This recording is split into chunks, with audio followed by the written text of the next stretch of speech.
Hey everyone, how you doing? So we are doing an all signs check-in specifically for the new moon in Virgo tomorrow. Today is the last day to sign up for moon event readings. So if you guys feel like the messages today resonate with you, because these are collective reads, if you want a more personal reading to see just exactly how this new moon is affecting you personally, the best way to do that is to book with me through the Etsy shop. It's my moon event readings. They're the most affordable way to get a personal reading with me. They're only $22 in the Etsy shop. And today is the deadline for tomorrow. So this new moon is big. You guys who are in the chat can call out the order of the signs. Otherwise, I will default to whatever I'm guided to do. Hey, Risa, how are you? So you guys can put them in the chat. And then I will have timestamps in the description for after the live is over. So you guys can hop, skip, and jump around. I got Virgo and then Aries. All right. Hey. We're going to do Virgo first. And then Aries. Then Gemini. Then Cancer. Then Capricorn. I love that y'all are up in this chat. I love it so much. All right. And then Taurus and then Scorpio.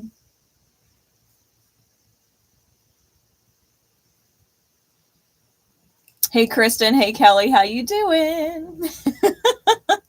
All right. So I have Virgo, then Aries, then Gemini, then Cancer, then Capricorn, then Taurus, then Scorpio. I still have Leo, Libra, Sag, Aqua, Pisces, and I'm going to do Ophiuchian guidance at the end. All right. I'm going to do a whole secret code name for Ophiuchus, and it's just going to be guidance cards. I'm going to be pulling Kuan Yin, Journey of Love, and my Spiritual as Fuck deck. All right. So we're doing Mystical Manga and the Icarus Tarot. I did get an overall theme, and some things have to end so that better can come in after the healing takes place. So, all right, Kristen, I got it. Aquarius, then Libra, then Sag, then Pisces, and then Leo. Awesome. All right, so the order is locked in. The order is locked in. But yeah, as Amina says, this new moon theme is, the theme is kill switch.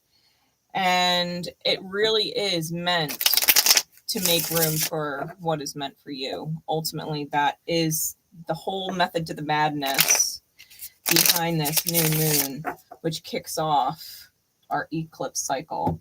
I'm using the Icarus Tarot. We're going to get an overall card for the theme for each sign.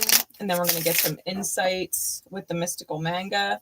And then after each sign, I am going to spin the wheel and see what other sign spirit really wants you to watch.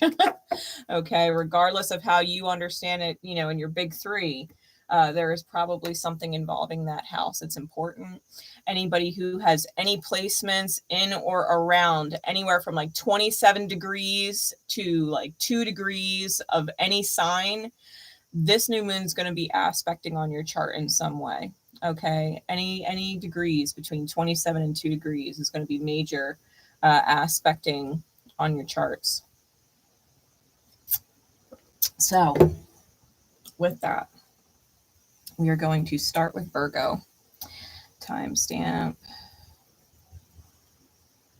for Virgo. All right.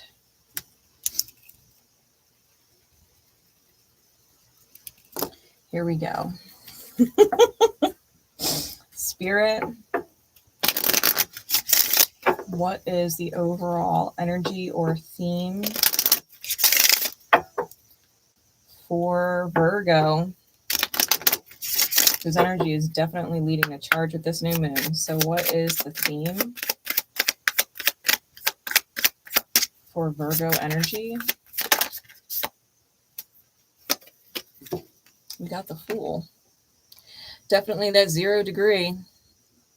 Fool energy is all about fresh starts, right? That is the point. What does that look like? What does that look like for Virgo, please? What does this energy look like for Virgo, please? Virgo placements, the house that Virgo rules for you. Virgo energy overall. What does this look like?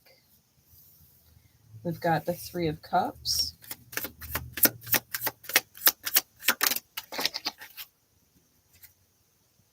The World. Yes, third party endings. And the Sun. Love that. Clarities, please. We've got the 10 of Wands. Yeah, third party burdens. This is outside energy burdens. And we've got the King of Coins in the reverse with the Tower. Take it a layer deeper for me, please. Let's do 3 layers. Let's do 3 layers deep. Further clarify the 3 of Cups with the 10 of Wands. We have the 4 of Coins.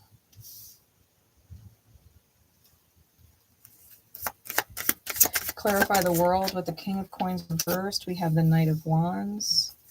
And clarify the Sun with the Tower. We have the 3 of Wands. Okay. Bottom of the deck is the 7 of Pentacles. Top is the 7 of Cups. Yeah, so Virgo, if you've been feeling as if you're not getting the results that you want out of life, and you have all of these different potential paths that you could choose, and you don't know which one to pick, and you just want to get the results out of life that you want, Spirit is essentially going to remove all of the other options, right? Spirit's going to remove all the other options. So getting rid of these third-party burdens that you're holding on to, especially with the 4 of Coins, right? Clarifying that column of energy. I feel like Spirit is letting you know you cannot be the master manifester of all that you want if you don't light a fire and start burning a couple bridges. The Sun with the Tower and the 3 of Wands, that is that bridge burning energy. Like who you are in your light needs to humble some people. It does. And you need to be able to take that first step, right? That 3 of Wands is about the first step in the journey. You know, you don't have to see the whole path, but you do have to be able to see that first step and take that first step, and then just take the next or new first step. You know, every time you take a step, there is one more step in front of you that you could take, and it's about one step at a time, one third party dynamic at a time, no matter what that third party energy is. That third party energy could be a person. It could be addiction. It could be a place. It could be fill in the blank, right? The third outside energy that is affecting your manifestation has to go in order for you to truly be the master manifester of your reality. The third party energies are preventing you from manifesting the first step, and it's preventing your light from truly coming through. And it's a part of your light that you really do want to hold on to. You don't want to let that go. You know, and these different identities that we've created with these different people in these different situations, right? All the different hats that we wear, the different faces that we put on, the different labels and titles we hold. Spirit's like, you have to remove some of the labels. You have to remove some of the masks and be like, you know what? This is out of season. This doesn't suit me anymore. It doesn't fit me the same way. I don't actually like wearing this mask. I don't like having this label interfere with what I want to do and who I truly am. You know, the big value of this new moon is that those burdens are being released and you are going to feel brand new. once you start letting these connections go, right? Because we're looking at the cross and the spread as the challenge, and then we're looking at the diamond as the value.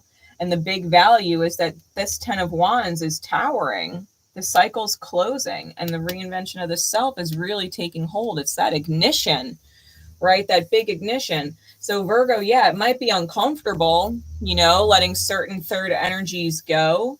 But at the end of the day, like, they are blocking your ability to manifest. And all of these different labels you're holding on to are affecting your ability to manifest. That King of Coins in the very center that is reversed, you know? So I feel like, Virgo, whatever the first step is, just take that first step. Even if it's tweaking a belief system of yours where you thought that there was no way to make it happen before, just simply start believing that there is a way. There is a way. Even if you don't see it, even if you don't know what it is, there is a way. And that's the first step. Maybe it's just about tweaking a belief system and then letting the next step take place, right? Letting yourself be guided to the next step. So Virgo, I hope that helps, because big releases are coming from your energy, and it's about trust and faith. It's about trusting who you are and what you're here for. And it's not for the labels, right? It is not for the labels. You are not here to be, quote unquote, whatever it is. You know, that's just not why you're here. Some labels, we enjoy them genuinely, and they do not interfere. You know, they don't. They inspire. You know, like, I hold the label as mom, but I'm inspired by my role as a mom. It feeds into what I do with spirit every day, you know, being present. So, you know, is it about letting go of all labels? No, but it is about letting go of the labels that interfere with what it is that you really do need to do for yourself, you know? Don't ever be afraid to cut a bitch. Don't ever be afraid to cut a bitch. So, Virgo, I hope that helps. We're going to move into Aries.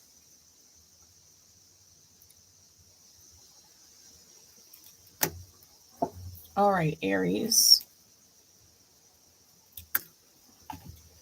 What is the overall theme for Aries, please? What is the overall theme for Aries, please? Aries energy, Aries placements, the house that Aries rules for you.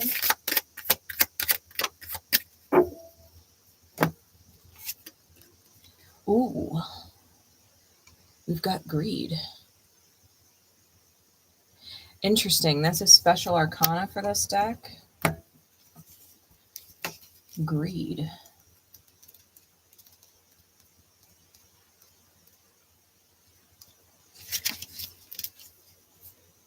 It says overindulgence, unhealthy ambition, or hurtful want. Greed is not just the desire for money or the pursuit of wealth. It points instead to deeper longings, a hole in your heart that you try to fill with an unhealthy substitute. It's the sin and chain that binds you, or worse, that you use to justify the enslavement of others. Greed is rarely good or positive, but it is not unnatural. We often covet what others have. We grow disenchanted with the blessings we have been given, or even with our own achievements. We believe we must take what we don't have, even at the expense of others. We feel entitled to more, or that the universe owes us, when in fact the balance instead may be the other way around. This card is also a reminder to temper your ambitions with wisdom and compassion, and to remind yourself that money, power, sex, whatever desire you may be pursuing, may not be what you really want. When confronted, greed can be a window into what your soul truly needs.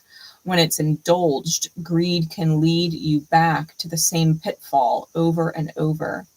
Temper your desires with compassion and empathy. Exercise self-restraint. And remember with gratitude how far you've come.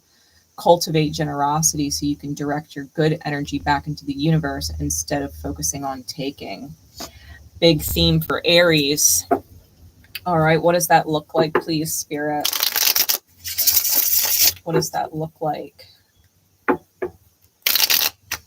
for Aries? What does that look like for Aries?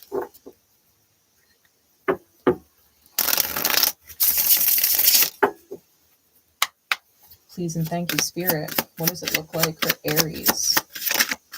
This greed energy being addressed. We've got the Queen of Cups in the reverse. What else? We have the Four of Coin.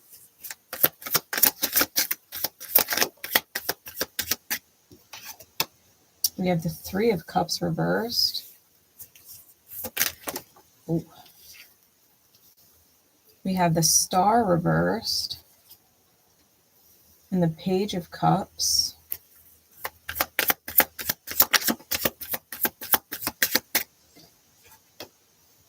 With the Six of Cups. Mind you, Aries, you also have Chiron and Eris and Ceres and Neptune and Saturn all retrograding in your sign during this new moon. Give me one more. Ooh. And the Three of Coin. Okay. Bottom of the deck is the Queen of Swords. Hey Rita, how you doing? Top is the Seven of Swords. Okay. Okay. For some of you, this may be the pursuit of knowledge.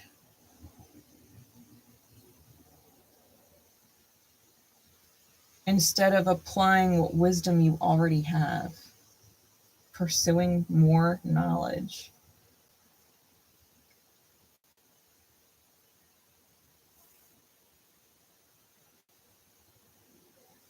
You can have all the knowledge in the world, but if you don't apply the wisdom, then it's pointless, right?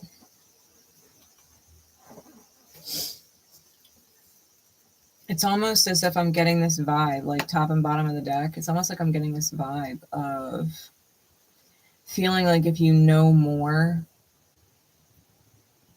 you can outsmart other people or be at a strategic advantage because you're smarter, but that doesn't necessarily make you wiser, right? Just because you're smarter than somebody else in an intelligent type way doesn't necessarily mean that you are in a better position, because the whole point of greed is that it ends up resulting in pitfalls over and over, right? Because there's no wisdom applied. So it's great to learn, don't get me wrong. It's great to gain intelligence, but make sure that you're gaining this intelligence in the pursuit truly of wisdom and not to be in a position to outsmart other people or an ability to manipulate other people in order to achieve a certain outcome from a very egoic or self-centered place, but that you are still functioning in the highest good of everybody, right? That you're not trying to outsmart somebody. With the rest of the spread, the Queen of Cups reversed with the Star reversed and the Seven of Coin. It's almost like knowing that your emotions are out of control. And I don't mean in composure, because you might not cry. You might not have angry outbursts. But when your emotions are out of control, you are acting from a place of emotional attachment as opposed to listening to your feelings and saying this does or doesn't feel good, right? Being with the Queen of Cups and the reverse, is allowing your feelings to call the shots. It's like, well, I love this person, so I'm going to tolerate what doesn't feel good. That is your emotions being out of control. It doesn't feel good, and you're choosing it anyway. So, you know, it doesn't really matter how the reaction of the emotions is in the outer experience. It's the fact that you don't feel good and you're not healing it. And it's where you're at is not where you're meant to be. It's not giving you the result that you ultimately want. The Four of Coins with the Page of Cups and the Page of Wands, like you're holding on to, I feel like you're holding on to compassion and this idea that you can spark revolution or spark change in someone else that you may feel superior towards. The third party energy, the Three of Cups being in the reverse, there is no joy with a specific soulmate that you have a very familiar attachment to because you've known them in past lives before and have contracted yourself or committed to them in some way.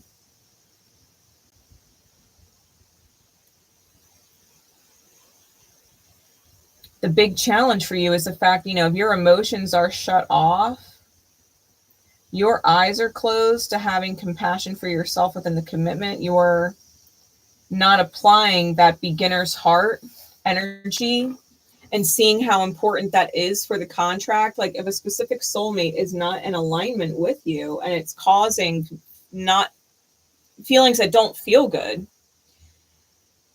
not allowing them to be set free is keeping you both stunted.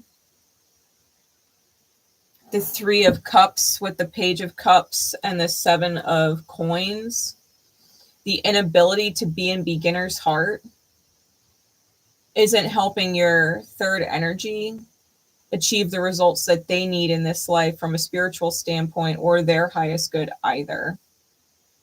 So it's detrimental, right? You leading with your emotions as an attachment to someone else and not leading with your emotions as a GPS for what you need to choose is ultimately the biggest challenge that you're having. The value, if you can hold on, right, to this soulmate, I think if you hold on to them long enough and choose not to heal, you're going to end up in that Page of Wands energy where it's a forced reset, where you realize it's no longer what you desire to be with at all. It's just a really long way to go about it. You're going to end up with no choice but to reset, right? You'll end up with that pitfall energy that happens over and over and over again every time that you don't pursue your healing or lead with your heart in the correct way, where it's side by side with your masculine energy, right? Where the mind works with heart instead of against it.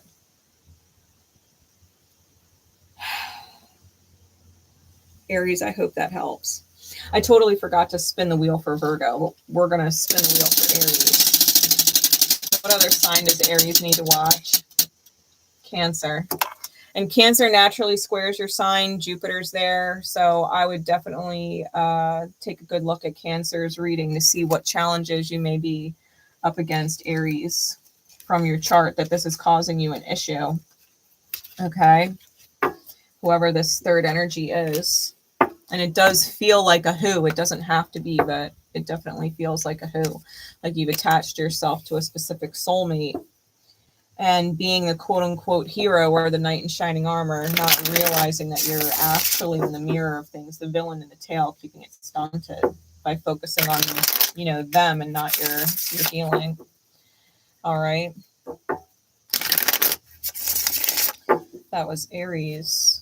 We're going to move into Gemini. Timestamp for Gemini.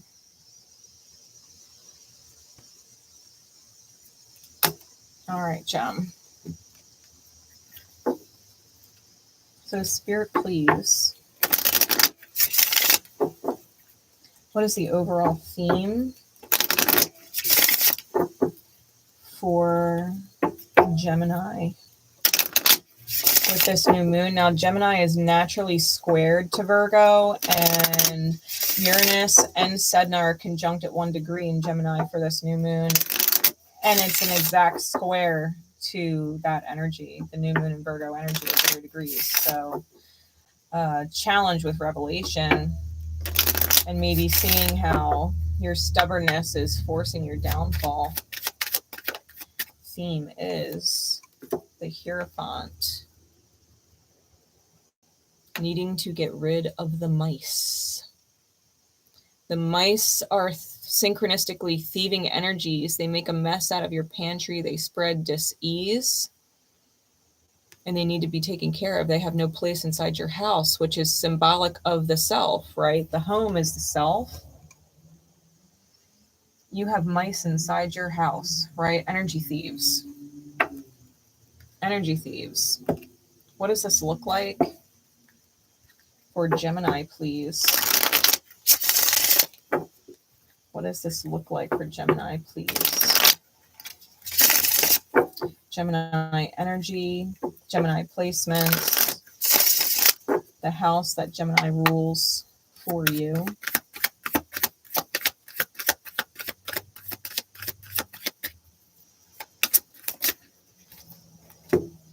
We've got the Knight of Swords, the Nine of Coin, the Chariot,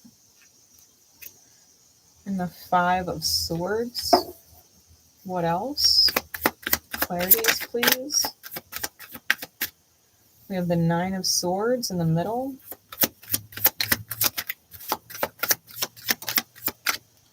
The Ace of Cups. And take it a layer deeper for me, please. We have the Three of Wands. The King of Coin. And one more.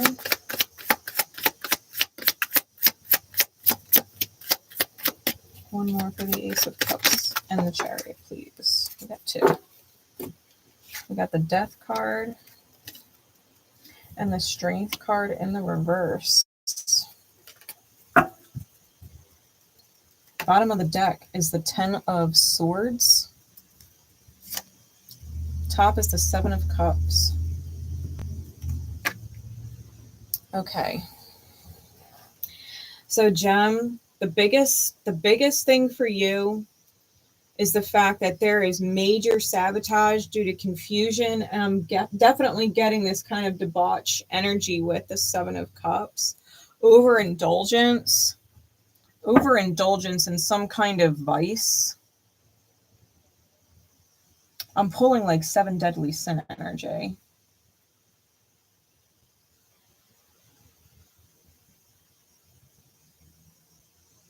Like for some of you, it could be greed, it could be lust, it could be laziness, right? Sloth energy, it could be pride getting in the way, your anger getting in the way, vanity getting in the way, right? Gluttony getting in the way. Maybe more than one. But it is sabotaging the hell out of you.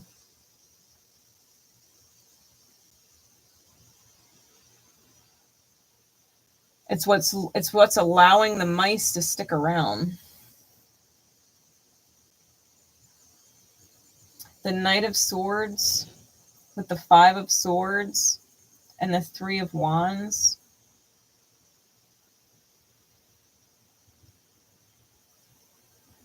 I'm getting this vibe of like communicating that like you're going to walk away or someone else is going to walk away, but no first step is being taken. And you're thinking about it, but it's like bluffing. It's like trying to make someone chase.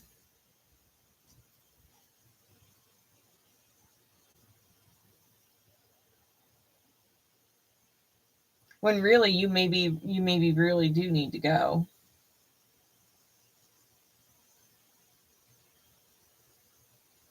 The 9 of coin with the 9 of swords and the king of coin. I think you're terrified of issues surrounding money energy. Like being single is terrifying because you don't know how you do it financially if you're, tied into a relationship with someone.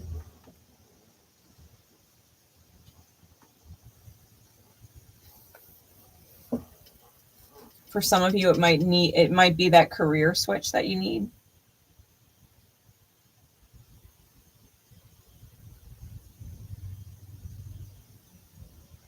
Getting over the anxiety about it.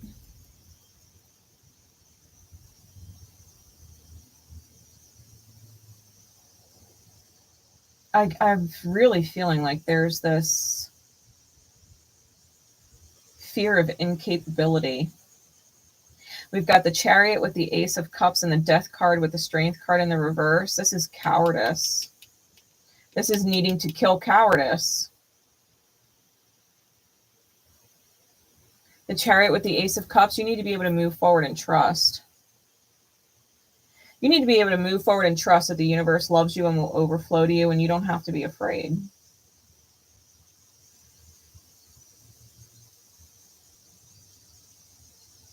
The big challenge for you, right, is communicating this anxiety and that you're afraid.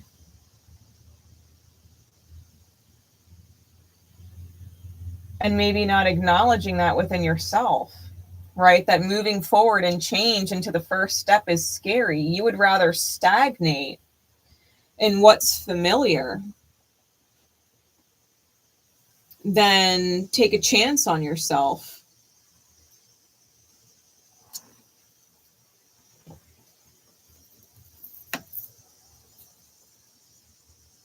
You're afraid.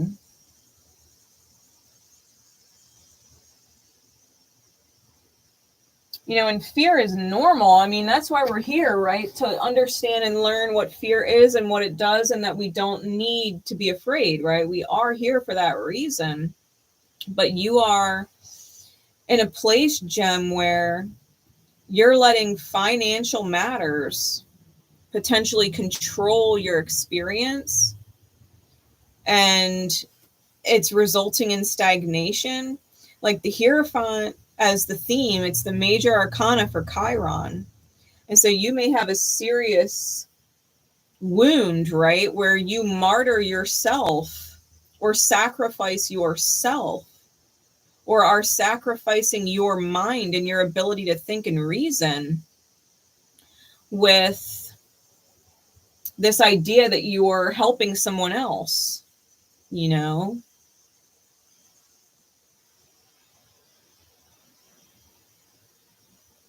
Now, if you're a Gemini energy and you already know you've been through this and overrode it, then that's great. This is divine confirmation for you that you're ahead of your sign's energy.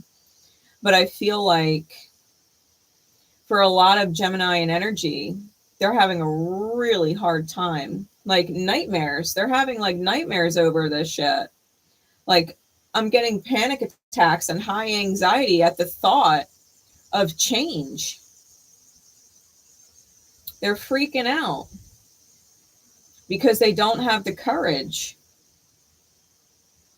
And that has to end, right? That is what is interfering big time in your ability to manifest this cowardice kind of energy.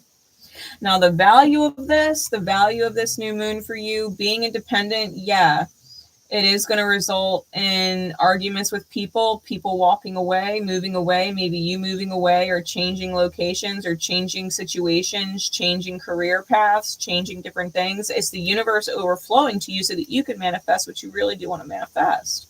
King of Coins energy. You want peace, you want love, you want security, you want safety. You don't want to feel like it's threatened. Which is why Spirit is pushing you into your sovereignty, because someone else and who they are and what they're choosing is major affecting your mood and your ability to produce. It's almost like I'm getting this vibe, Okay, now you guys can take it as it resonates and apply it how it applies, but this is just the vibe and the metaphor that I'm kind of getting. It's like someone being in a relationship, knowing that their money is the one holding it together, right? And them becoming resentful and not wanting to work as hard or not wanting to provide because someone else is afraid to step up and contribute. And so instead of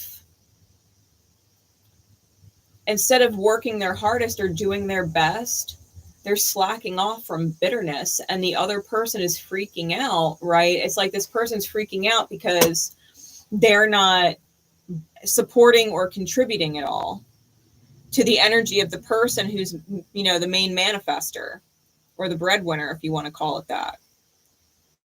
You know, like they're not supporting that person, whether they're contributing financially or they're contributing emotionally or they're contributing, you know, with mental ease on the person who's doing all of the work. Like they're not contributing anything, to where the person who's making the biggest contributions to the financial aspects of things is getting bitter and resentful and not wanting to work or make money to support this person anymore. You know, like the roof ain't going to hold itself up. You know what I mean? And relationships take two.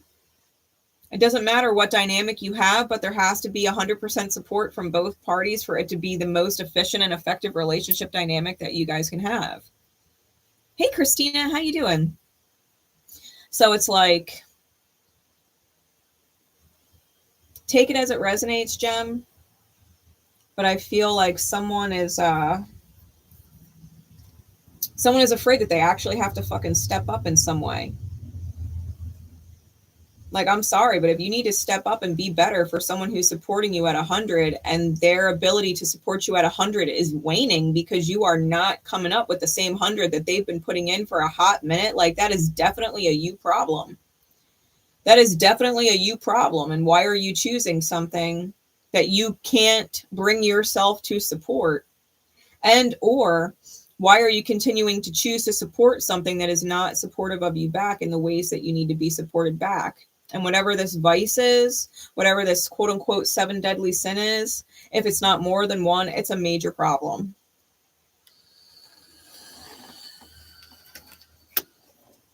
It's a major problem. What sign other than Gemini do they need to take a look at? Aries. Take a look at Aries. Watch Aries' reading.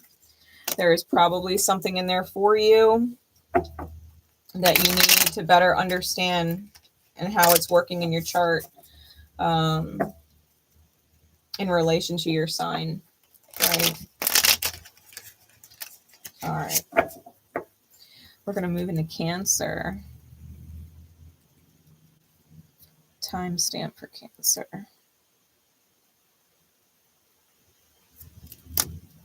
All right, Cancer.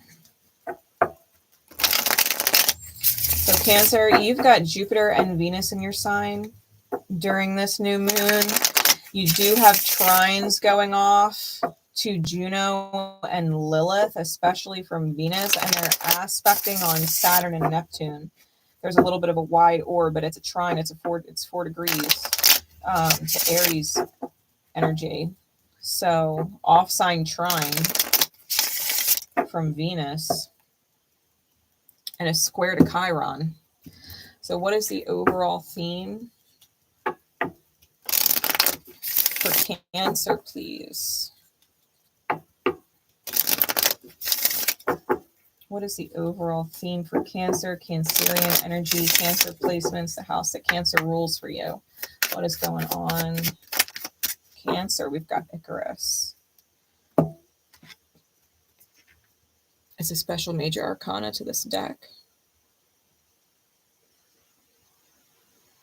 Okay. Icarus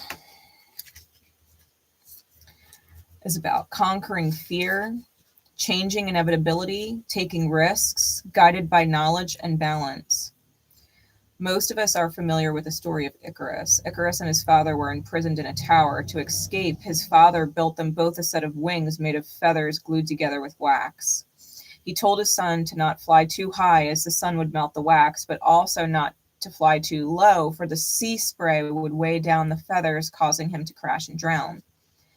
This story is often interpreted as a cautionary tale to prevent us from seeking our full potential or flying too high for our station.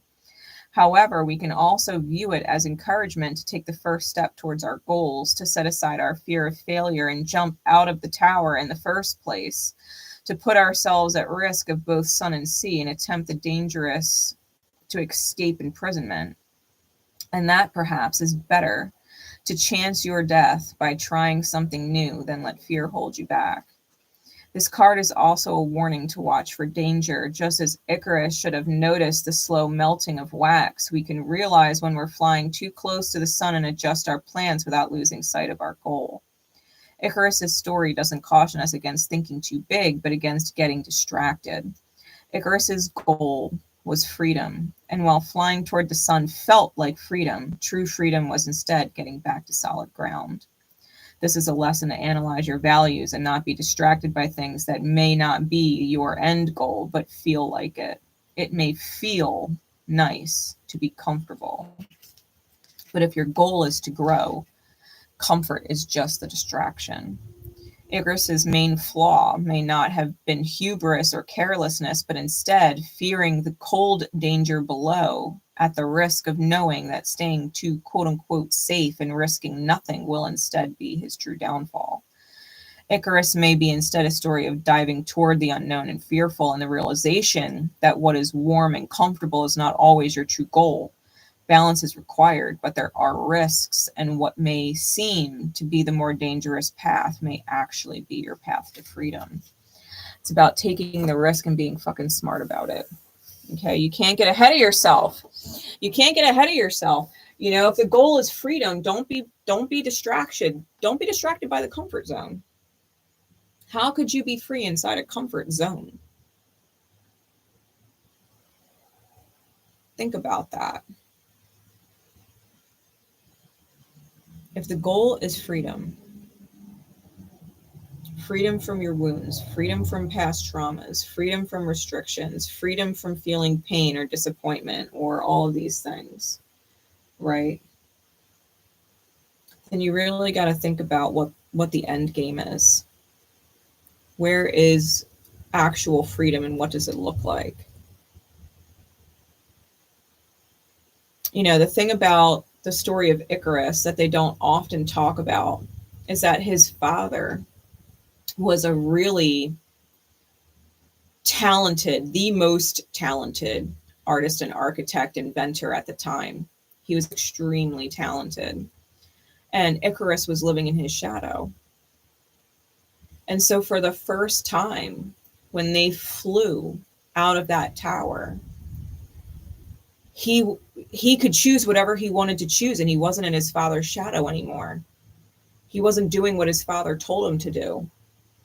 He could choose of his own free will, and his father had no control over it whatsoever. Icarus could fly too close to the sun. He could feel the warmth. He could feel the light. And if he chose to tumble to his death because the wings melted off, because what his father told him to do with his father's creation, if he could burn it away, maybe true freedom wasn't on solid ground with his father and his father's shadow. Maybe true freedom was flying to the sun and tumbling to his death. You know, they say death is the release of a prison. Metaphorically or literally speaking, it's the release of a prison when we go through ego deaths, you know. And so I feel the story of Icarus, it can be seen in quite a few different ways. And maybe sometimes losses that are beyond your control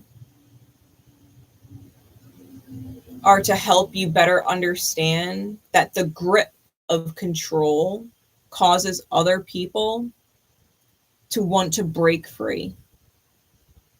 right? To look at the story of Icarus from maybe his father's perspective. It's different. You know, sometimes we try to control it so much. We try and control the narrative, control the path so much that we're putting someone else inside our shadow. And when you put them inside your shadow, all they want to do is get towards their own light and their own freedom and get out of your shadow. So take it as it resonates, Cancer. But I think the real question is, what is freedom? What is freedom? Right? What is freedom to you? And how do you obtain it? For Icarus's father, freedom from the tower was getting out of the tower and on a solid ground so that he can continue doing what he was doing. You know, continue being a great, continue being a talent, you know, in the world where he wasn't imprisoned. But freedom for Icarus was different. So what is freedom to you? And what does that require of you? Does it require you to fly through the middle, right? Not too high and not too low? Does it require you to fly so high that you release yourself from control of someone else? What does freedom mean? What does freedom mean? What does this look like for Cancer?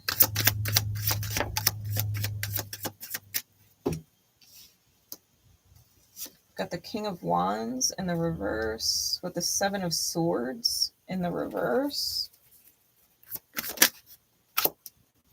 The Three of Cups.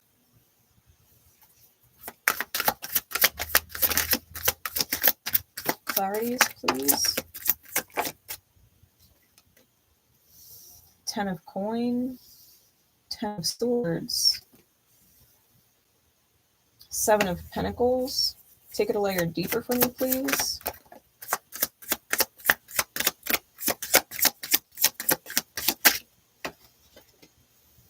The Lovers.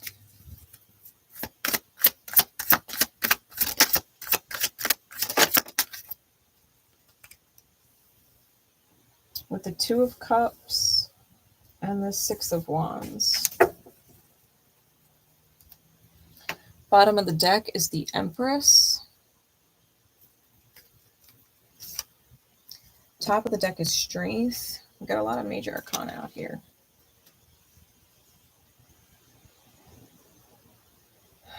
You may be dealing with Leo and Taurus squares.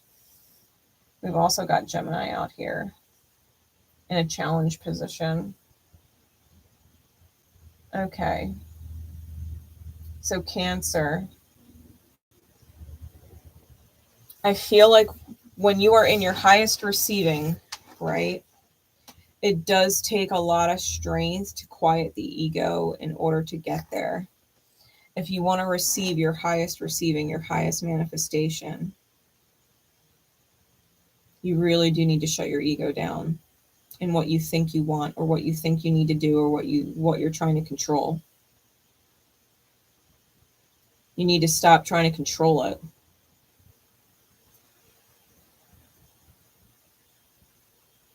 With the energy that we have in the spread, King of Wands in reverse is lacking vision when it comes to family or home and or career, right? The Ten of Pentacles can be a home environment or a work environment that you are in the mirror with the Lovers card. That's the Gemini energy. You could be dealing with a Gemini, and if you are lacking vision when it comes to this person.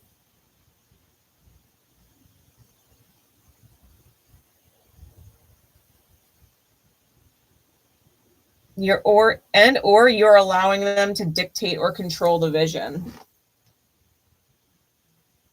Your vision of what the happily ever after is, right, with the Ten of Pentacles, is dictated by them and their choices. Well, I can't have happily ever after unless they choose this or they choose that. And Spirit's like, you are putting all of your power into someone else's hands. This is why you lack vision. You can't see a future without them choosing it. This is the problem.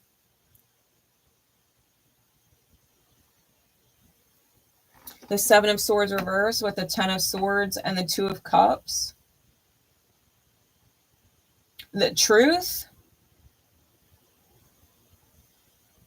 You have a soulmate sabotaging the shit out of you.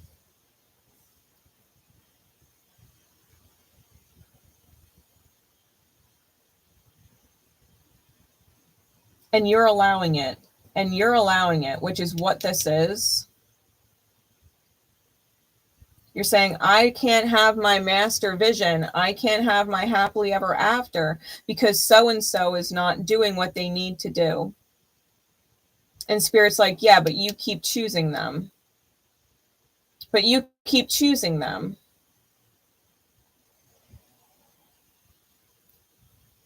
Like the reality is the sabotage is of your own choosing.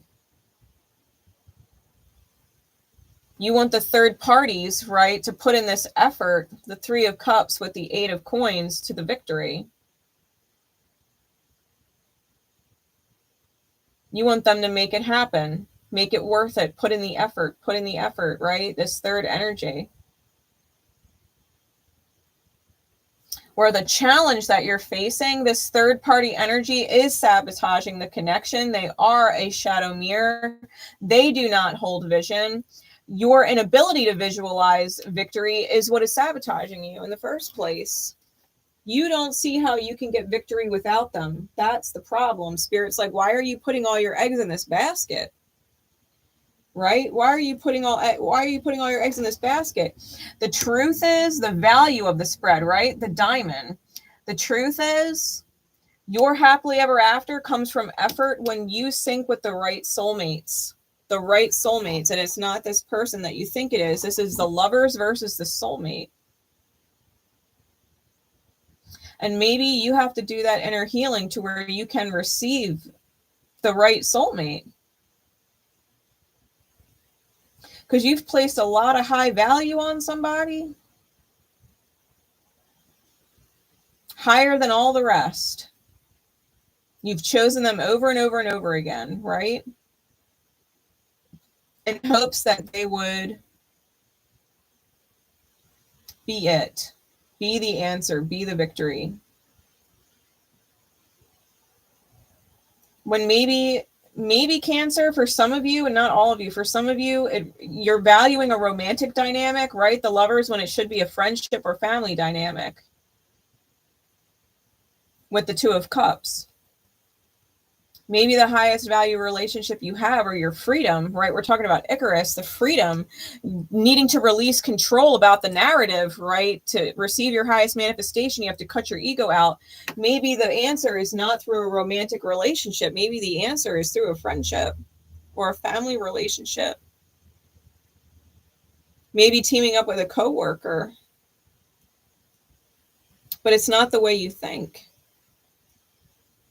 It's not the way you think, and you're putting yourself in someone else's shadow.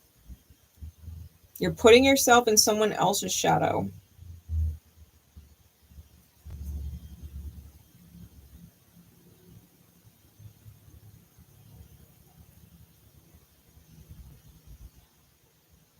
You want this third party to do it all, to be the answer.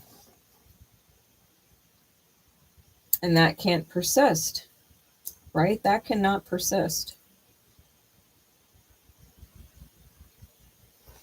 What other sign does Cancer need to watch?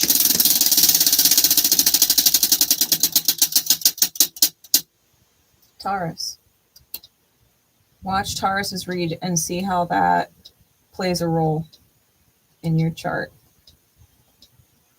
Especially the house that Taurus rules.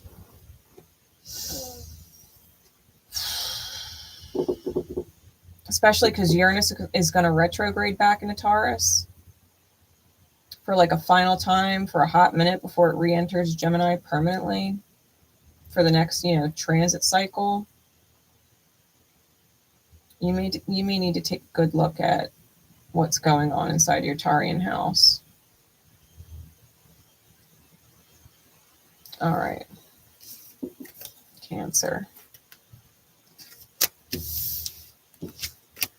I hope that helps. All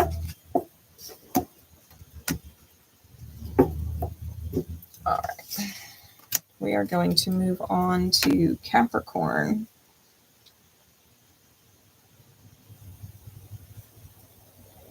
All right, Cap.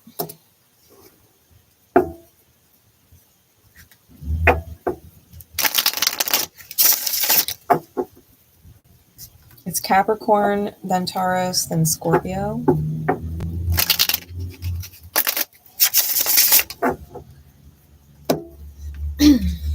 What is going on, Spirit, for Capricorn? Capricorn energy, Capricorn placements, the house that Capricorn rules for you. With this new moon in Virgo. Capricorn, your sign is empty, so the rest of your chart is going to dictate how this moon energy affects you. Especially if you've got placements around 0 degrees, Cap, or even 27 degrees, Cap. What is going on, please? There we go. We've got Beware, and it came out reversed. The Beware card is a special card to this deck. Let's read it in the upright, but we're going to take it in the reverse. So caution, foresight, warning, and danger. Beware is a warning. It is vigilance, a red flag. This card urges caution. It is a protector and a gauge. It is a reminder as well. No man is invincible, and not all paths lead to success, and not all decisions are wise. Not all intentions are good, and not all people are trustworthy. Not all risks are worth taking. Fear should not rule you, however. Be aware may be a warning, but you might decide to go through with a risky decision anyway. This card simply asks you to be cautious. It encourages you to not be lazy or reckless, but to do things with care and deliberation. When you temper your fear with wisdom and courage, you will rarely be led astray. Beware reminds you that discretion is the greater part of valor. If disaster lies ahead, sometimes it's better to abandon an action and start anew from a different angle, to pivot or punt a direction or project. It can warn you of unscrupulous people who may try to take advantage of you, or even warn you to beware of yourself and your own urges, temptations, and weaknesses. Beware does not mean all is lost and that there is no way to go forward with your actions, but it does prompt you to pause and re-examine. Is your plan flawed? Will this desire ultimately make you happy? Or would your energy be better spent elsewhere? I feel with that card in the reverse that it flew out in the reverse. Some things, no matter how cautious you are,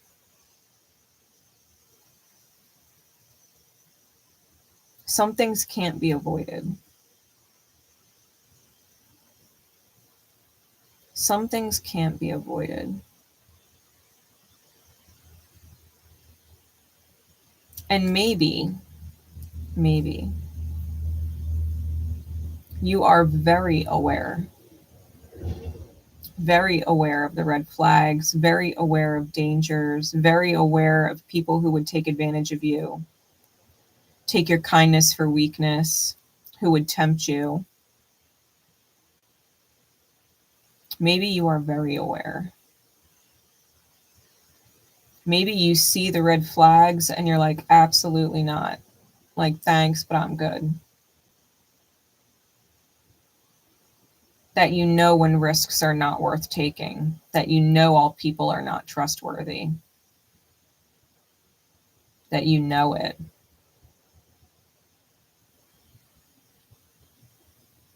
And that you're not going to be quote unquote lazy or reckless and think, well, maybe, and make an exception. Like, no. I think honestly, Cap, that you might be so crystal clear, it's almost scary. Like other people who would try and play you,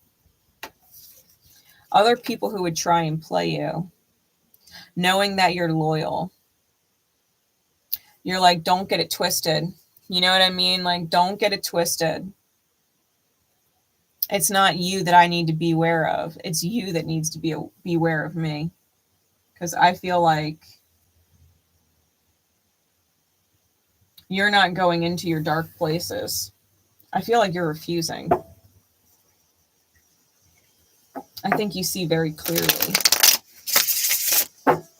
Like you've been burned one too many times.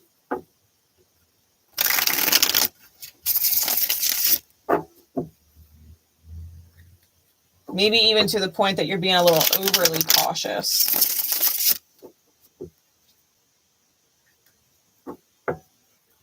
And that being overly cautious is not needed, and that you may truly need to be aware of yourself overthinking things.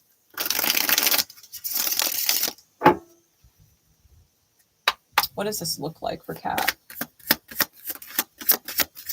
What does this look like for Cat? We got the Ace of Coins and the Eight of Swords.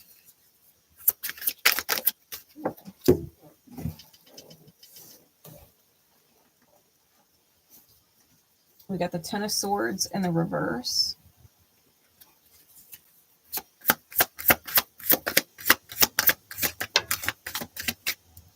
We have the Six of Wands reversed and the Ten of Wands reversed. What else? The Strength card, the Eight of Wands, the Four of Coin, and the Eight of Cups. We've got quadruple eights out here. 8, 8, 8, 8.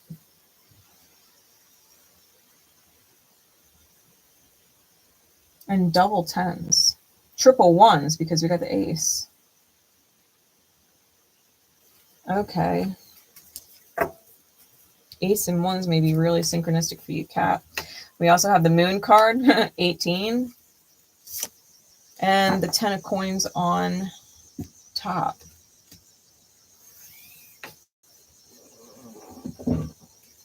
Okay, Cat.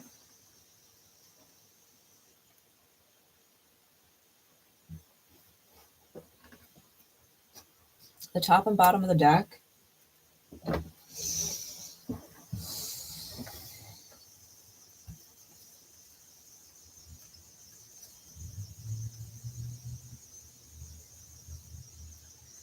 Something with the home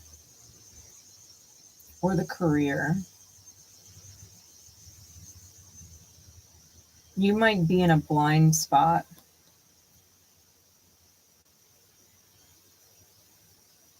Where you can't see because you're not meant to.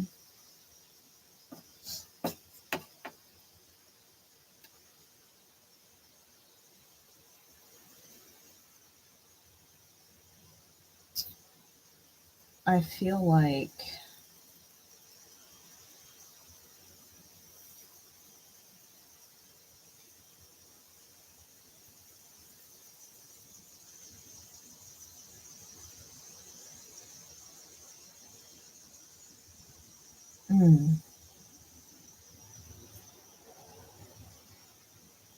I think you're getting pings about a new beginning.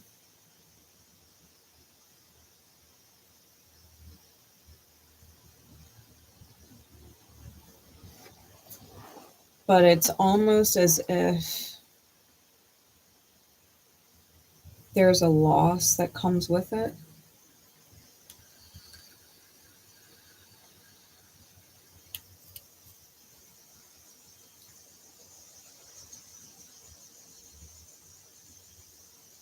And it's almost as if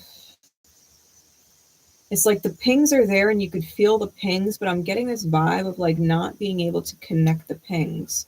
Like maybe you've been getting these intuitive downloads quite a bit. but you're seeing them in the wrong light, right? Because the moon is Piscean. So in a way, it's like looking at a victory when it's a loss, and then looking at a loss like it's not a victory, but it is, right? Seeing it backwards. So you might be getting pings and downloads about all this victory. And it is a victory, but not necessarily in the sense that you see.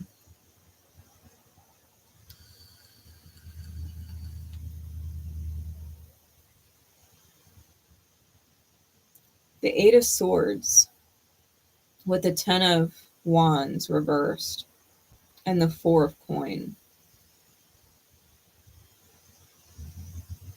You're kind of stuck in this idea of relieving a certain burden that you're holding on to. Like, it would just take such a burden off. It would take such a burden off. And you're kind of stuck on loop inside your thoughts with it. I think the release of self-sabotage and true strength come when you move forward. The Eight of Cups is also Piscean.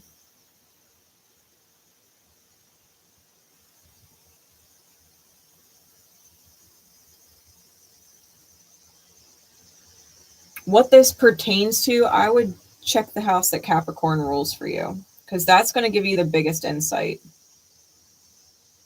into what this may pertain to. Especially because Capricorn is in square to the Saturn-Neptune energy, the Chiron energy. It's in square to Mars and Libra during this new moon. And it's in opposition to Jupiter and Venus in Cancer. Like, Cap might not have anything going on in their actual sign, but they have a lot challenging their sign. Integrations. You might need to integrate help from other people. You might be sacrificing some kind of established place or situation. I'm getting establishment.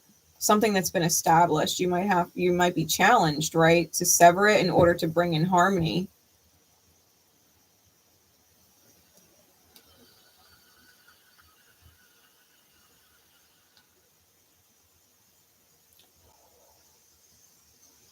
Like, for me personally, I'll give you an example so that you're not like freaking out, okay?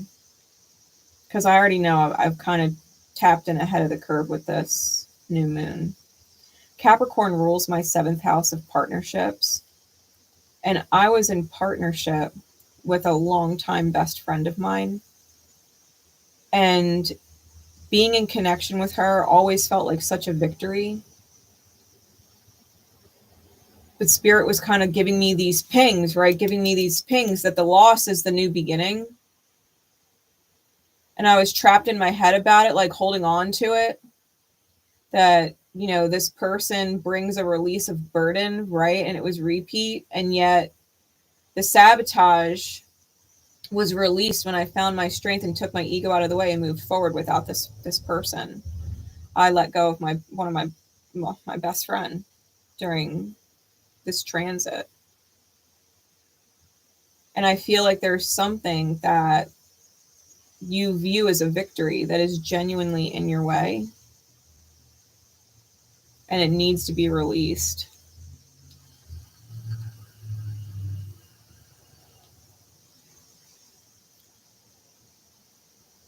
Something that you're connected to in a fond way that is not actually in alignment with you.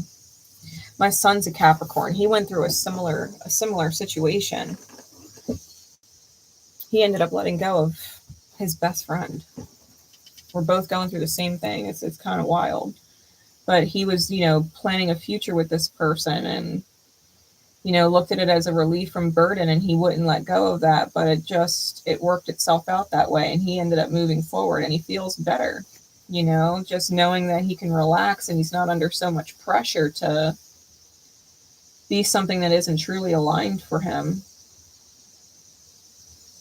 So Cap, I hope that helps give you some insight into what this new moon may be bringing in for you. What other sign do you need to watch?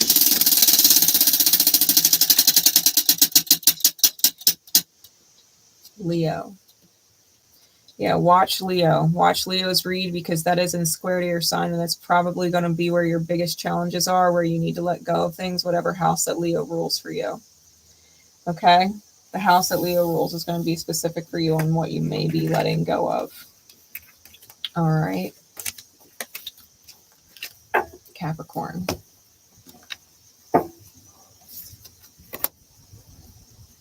We're going to move into Taurus next.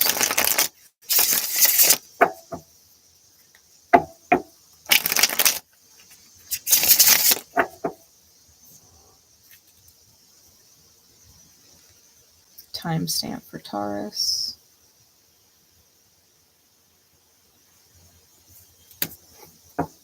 Okay. So Taurus.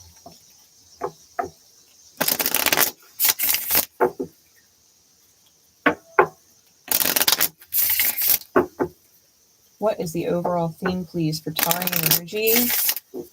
Taurus placements, the house that Taurus rules for you. What is going on? What is the theme for Taurus's energy, please? We got two. We've got the moon and we've got vision.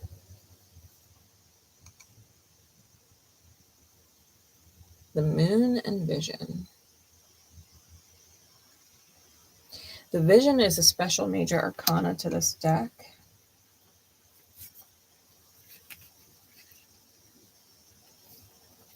It is sight, inspiration, ideas, and creativity. The cycle of vision, intention, and ritual is a powerful tool. It is an unconscious process we employ in everything we do. It is thought, word, and action. It is research, planning, and execution. It is hypothesis, experimentation, and recording. Vision is the initial idea, the rough draft, and the original spark, the ephemeral beginning. It is the recognition of a lack, desire, or impression. Vision may remind you to look inward and open yourself up to new ideas. This card may call you to brainstorm or seek places that inspire you, to try new things, to spark a new idea, a desire for novelty. Alternatively, this card could mean that you've already received this idea and you need to begin refining it into an intention, which you can then ritualize and turn into an actionable plan. Vision is also a reminder that follow-through is required to realize your vision. Unless you complete the project, nothing can be truly gained, for nothing has been made. Ideas are free, but do little good until they're manifested into reality. Without the full creative cycle, vision is never realized. Remember, vision is just the first step. With the moon card, I think it's something in your subconscious, Leo. The moon is the subconscious. It's something that the inner child desires. It's something that you're feeling about, that you're being pulled to, that you want, right? It's something you feel and intuit that is in the right direction. And I think you've thought about it. It's just a matter of putting it into action, making it happen. It will stay in your subconscious and haunt your subconscious, as the moon card does, if you do not take actions towards it. Okay.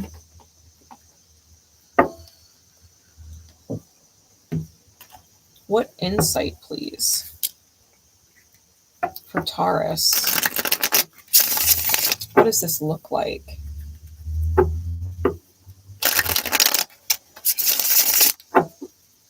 For Taurian energy.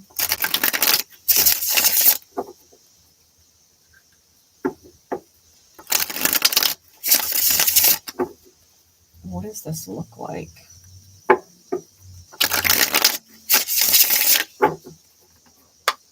Spirit, please.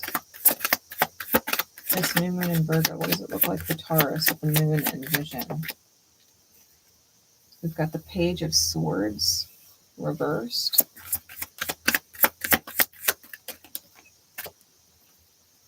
With the Five of coin.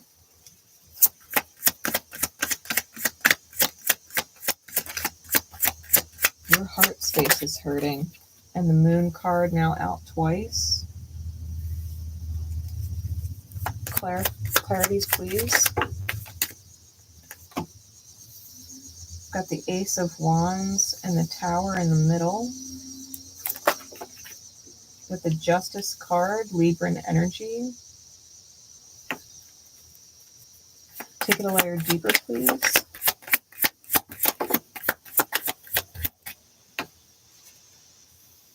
We got the Two of Wands.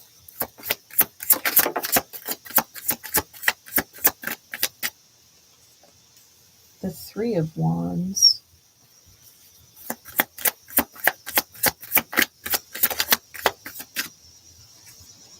And the Three of Cups. Bottom of the deck is the Five of Wands. Top is the Knight of Wands. Lots of fire. Okay, Taurus. So you don't actually have anything going on inside your sign specifically for this new moon. There's no like planets or luminaries or anything like that in there. But you are being challenged by Mercury in Leo. You have Lilith and Juno opposing your sign. And you have Pluto and Pallas in square to your sign. Okay, so you've got quite a few interesting challenges going on, even though there's nothing in your sign. I feel that you are having a serious internal conflict over an unrealized vision, right? Because the Knight of Wands is not the master visionary.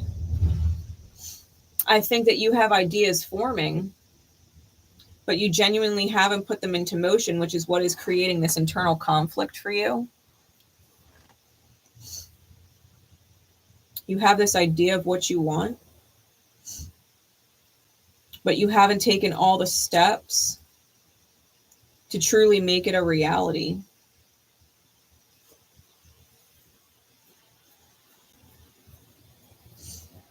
Or you're not thinking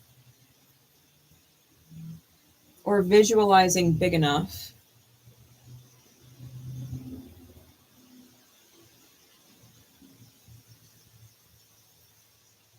And not only are you not visualizing big enough and clear enough, but it's almost like you're lacking the details of vision in the beginning. You know, like when we start doing the rough draft, you're missing components.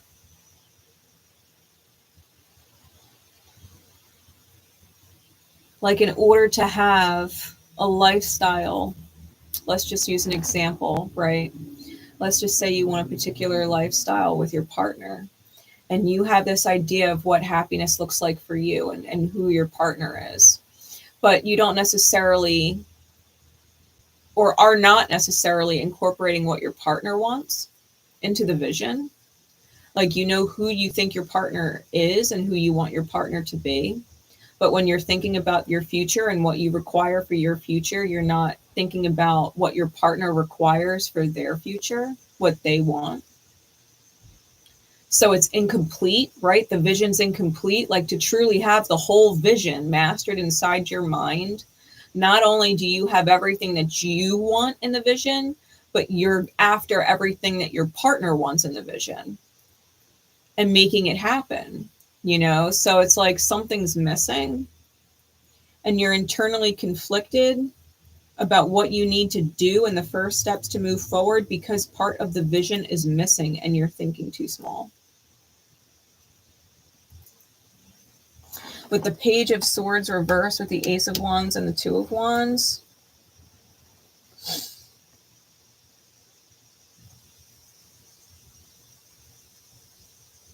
I feel like you're not asking the right questions. and are maybe a little stuck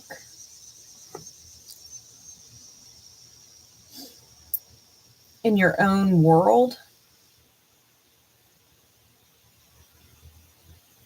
and your heart is kind of trying to light this fire in you, and yet maybe you're just too distracted by things going on in your own outer experience. And maybe you're not looking towards solutions. Like maybe you're distracted over what's been lost, right? The 5 of coins with the tower and the 3 of wands. Maybe you're really feeling the lack, and it's preventing you from being able to take the first step.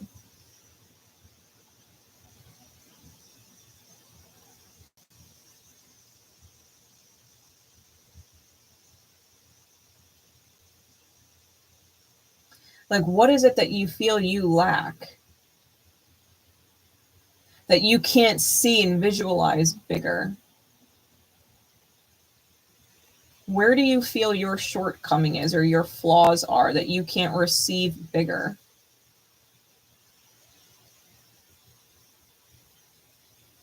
Where are you limiting yourself?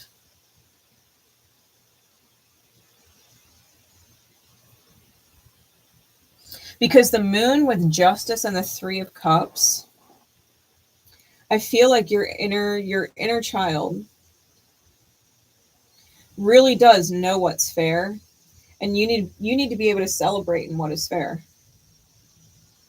instead of being hung up on maybe what is not fair. To focus on what is fair. Your inner child is like, focus on the victories, focus on the justice, focus on celebrating.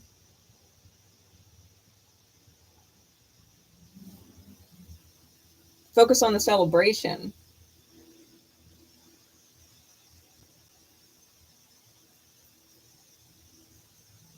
Because I think that third parties that did not show up for you, and who are unable to communicate, who are unable to mentally reset and be at beginner's mind, who are unable to look at themselves and communicate effectively, they're challenging you.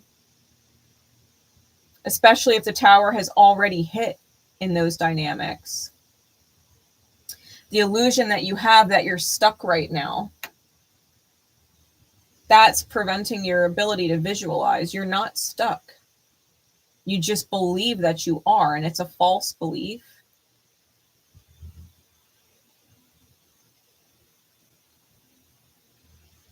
The real value of this moon comes from seeing what losses you have taken, and recognizing that the divine moved you out of the experience as a form of protection. It was just spirit lit a fire under your ass for a reason, because it needed you to take this first step towards something bigger.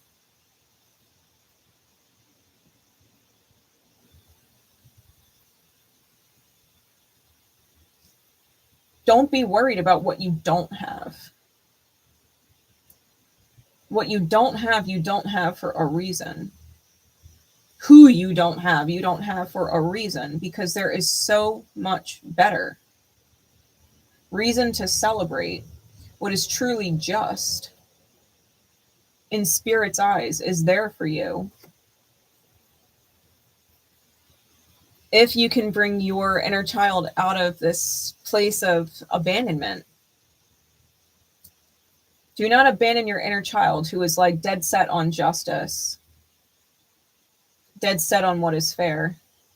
Like, do not get hung up on people or situations that are not fucking fair to you. Like, drop it. Mentally, drop it. Spiritually, drop it. They're gone, and for good reason. No matter if they were a positive person in your life or a negative person in your life.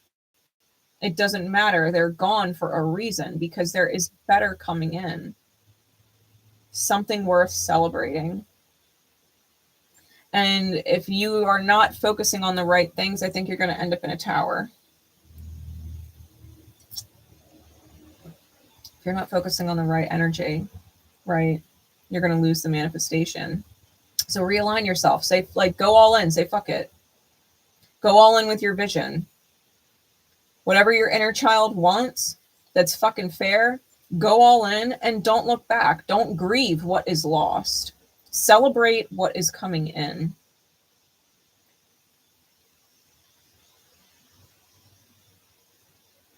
Celebrate what is coming in. What other sign does Taurus need to watch?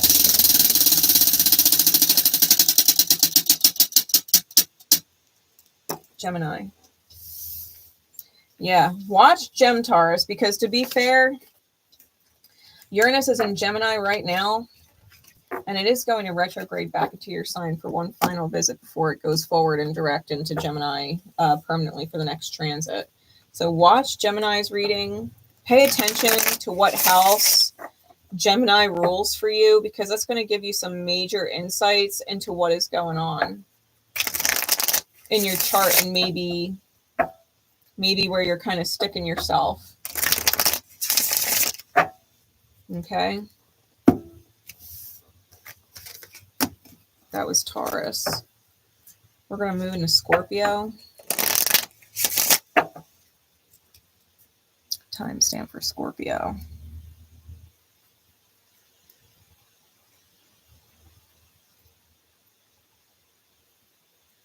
And just a reminder, guys, the new moon is tomorrow. So if you do want to get a personal reading with me at any point for tomorrow, like, make sure that you check in with the Etsy shop today, because they're only $22 and it's the most affordable way to get a reading with me. If any of these readings resonate, like, and you want a personal read about it, that is the way to do it. Okay. Spirit, what is going on for Scorpio? Scorpionic energy in the house that Scorpio rules. What is going on with Scorpionic energy with this new moon? What is going on? We got Temperance.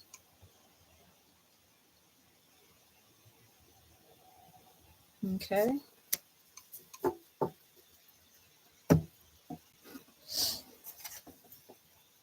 Temperance is about alchemy, right? It's about turning lead into gold, and the kind of deer or doe energy is about being gentle with the self.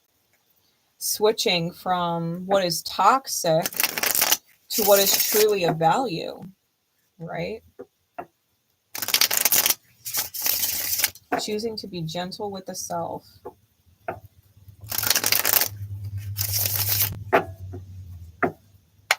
What does this look like for Scorpio, please?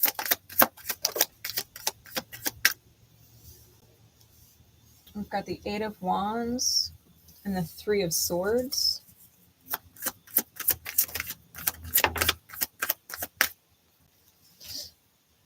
With the Seven of Cups reversed.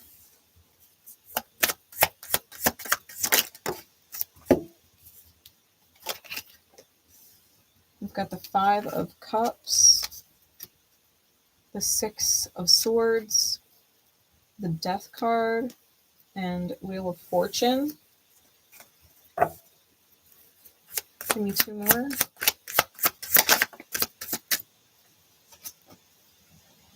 We've got the Queen of Wands.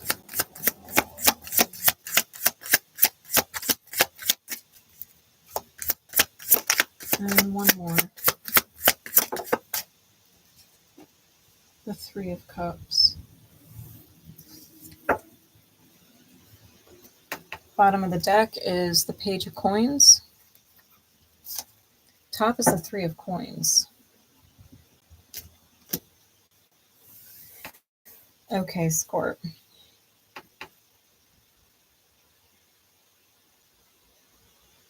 I do feel like you're seizing an opportunity. And I can't help but feel it's like you're teaming up with other people to find a hidden treasure.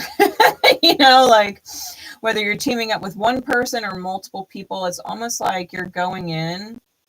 I'm getting this total vibe of like an adventure, like a treasure hunt. I feel like you have turned a certain amount of pain into power. I think that you are very well aware of the fact that the intuitive pings that you're getting or have been getting, I think that you put them off or took them off the table because of past pain, right? You're getting these certain intuitive downloads, but are not necessarily acting on them or choosing them because pain is a factor.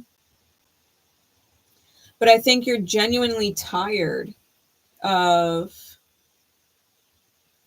being in that taking losses energy and are truly ready for victory, right? Ready to like cross this bridge into what victory is.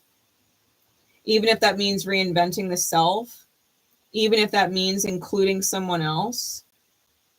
The Wheel of Fortune with the Queen of Wands and the Three of Cups, I feel like you have a lot coming in that is worth celebrating, especially when you really tune into what it is you truly desire to have and manifest. I feel like Spirit is pinging you to let go of sadness or lingering depression, to transmute it, to look at the pain as a victory, to help you realize what it is you really want, because if it caused you pain, then you really didn't want it, did you?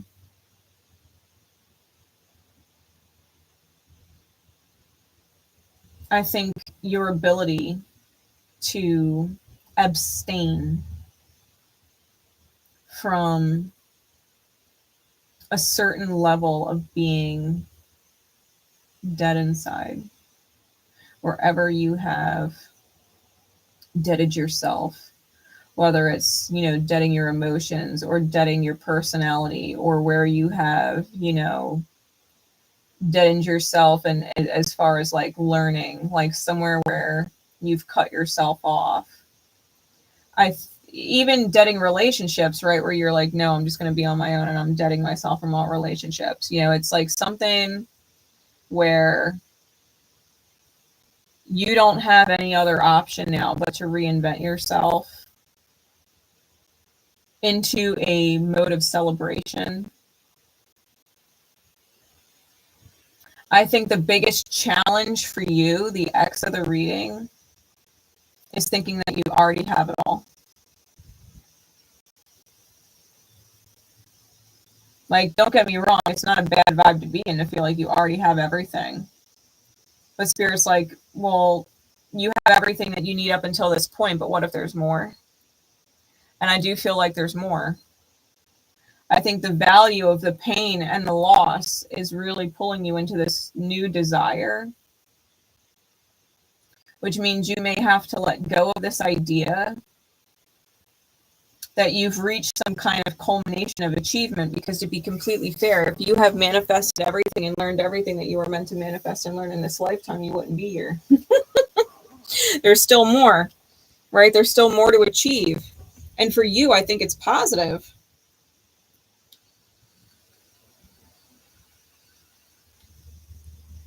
I think it's positive.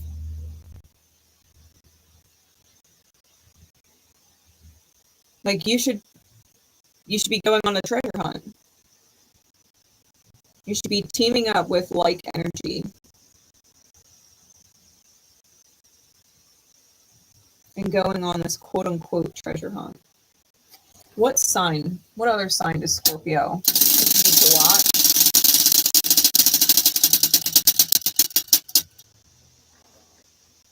Aries. Aries. All right, Scorp. You should check out your fellow fire sign and see what is going on with them and their energy and the house that Aries rules for you, because you might get some real insight into what could help you move through whatever energy you're in to go get that treasure. To go get that treasure. All right. We're going to move into Aqua. Timestamp for Aqua. Okay. Spirit, please. Aquarian energy. Aquarian placements in the house that Aqua rules. What is the main theme going on for Aquarius with this new moon? Especially with Pluto being in exact quincunx to your sign. Ooh, we've got a few cards. Spirit said, keep them. We've got the Devil, we've got Temperance, and we've got the Moon. All right, Aqua.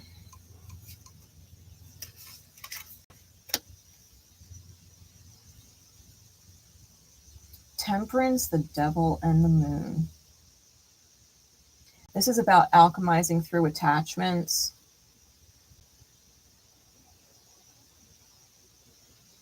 And really getting in touch with what your inner child wants. You might want to pay attention to your IC line and the sign that rules your IC line, the cusp between your third and fourth house, because that's your inner child. That sign represents your inner child. And every sign has a light aspect and a shadow aspect. And I feel like Spirit needs you to move forward with the light attribute of that sign.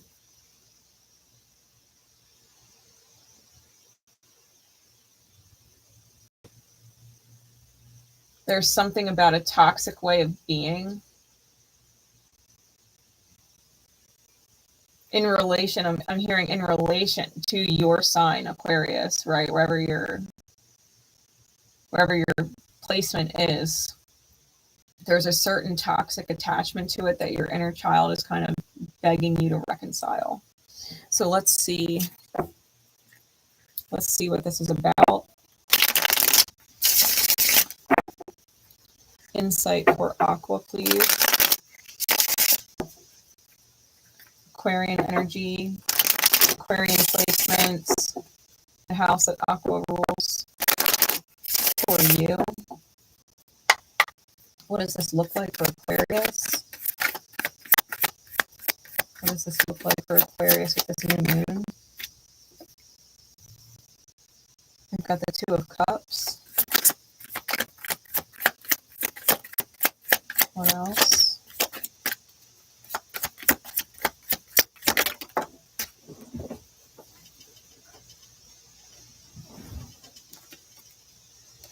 The Eight of Swords and the Wheel of Fortune.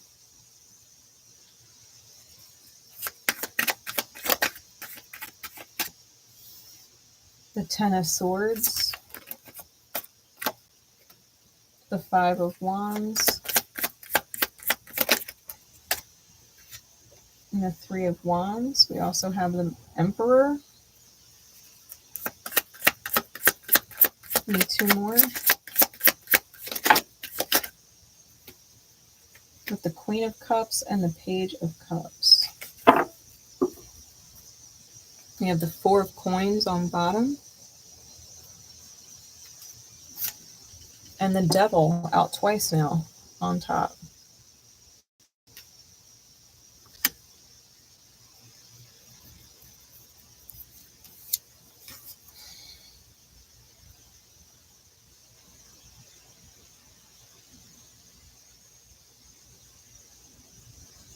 I feel, Aqua,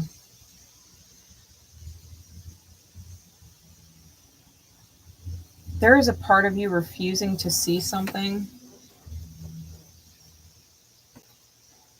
And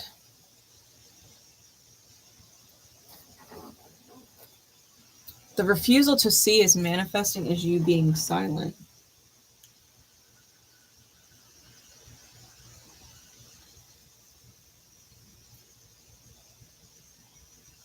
Like an attachment to silencing yourself. And it's something you're not seeing. And it does have to do with that inner child energy. something you're refusing to look at. And you're holding on to it like real fixed with that 4 of coins on the bottom.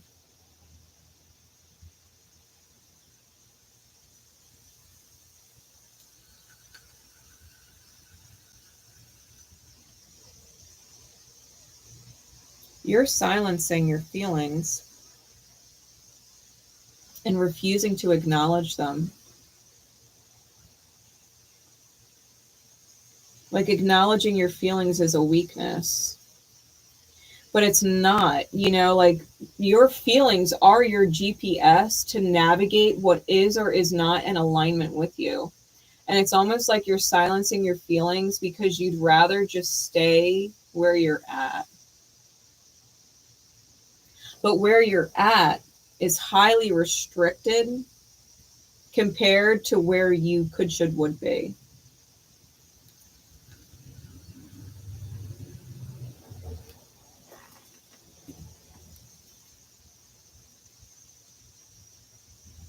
The 2 of Cups with the 10 of Swords and the Emperor. I feel like there was a soulmate who maybe betrayed your best energy when you were in your best masculine, you know, giving, provider, protector, love, empathy energy. Someone betrayed your empathy. Someone betrayed your compassion and your desire to protect them. And now you're in your head, right? The 8 of Swords, conflicted about loving with the Queen of Cups and the 5 of Wands.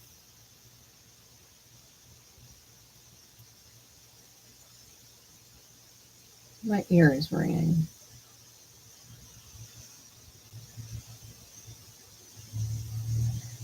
You're so stuck in your head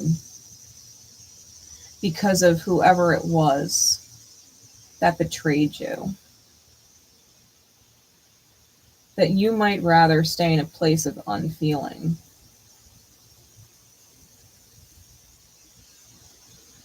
Like you don't want to call anything or anyone yours again.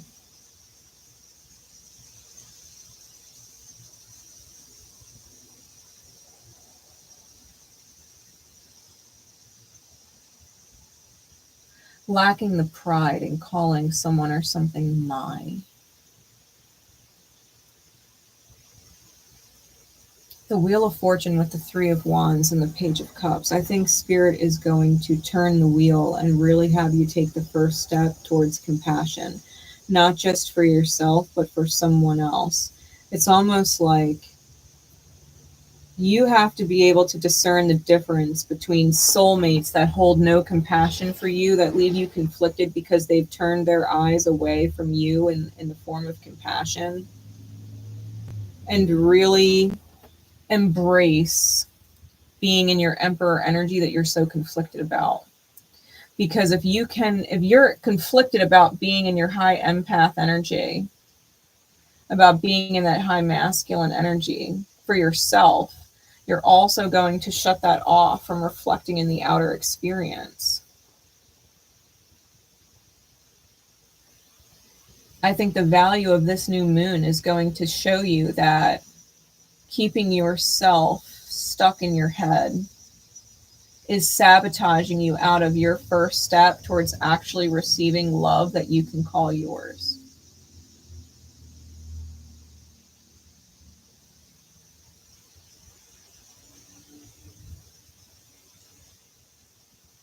You really do have to let go of this attachment to silencing how you feel and want to feel, what your inner child wants. Definitely take a look at your IC line. Okay, what other sign does Aquarius need to watch? Taurus. Yeah, Taurus is squaring on your sign. You might need to take a look at what house Taurus rules for you, because it's causing some issues, right? And or It is highlighting what your issues are in your Aquarian house, right? Your Aquarian placements. It might even give you an answer that you need. Whatever you have, in, especially if it's in square. Like, I would pay attention to your Taurian placements and what they're telling you. Because Taurus is about receiving what is beautiful. Taurus is the house that rules the second, you know, it's the sign that rules the second house. And the second house is the house of it's the house of possessions. It's my house. It's my car. It's my partner. It's my beauty, my manifestation. You have a certain my that you are keeping yourself from.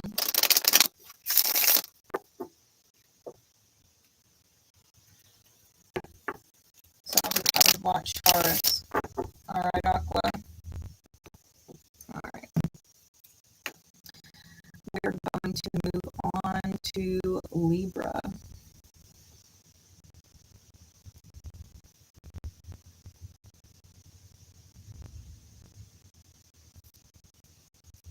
Libra. Libra, you have Mars in your sign for this new moon. And it is in a very loose square to Jupiter in Cancer, but it's still being felt because Jupiter's got a pretty big orb. And you do have this opposition from all the Arian energy in retrograde. So let's see what is going on.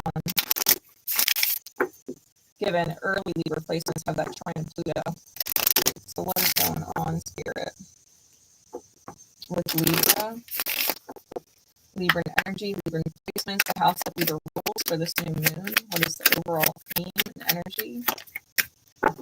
Intention. It is a special major arcana to this deck.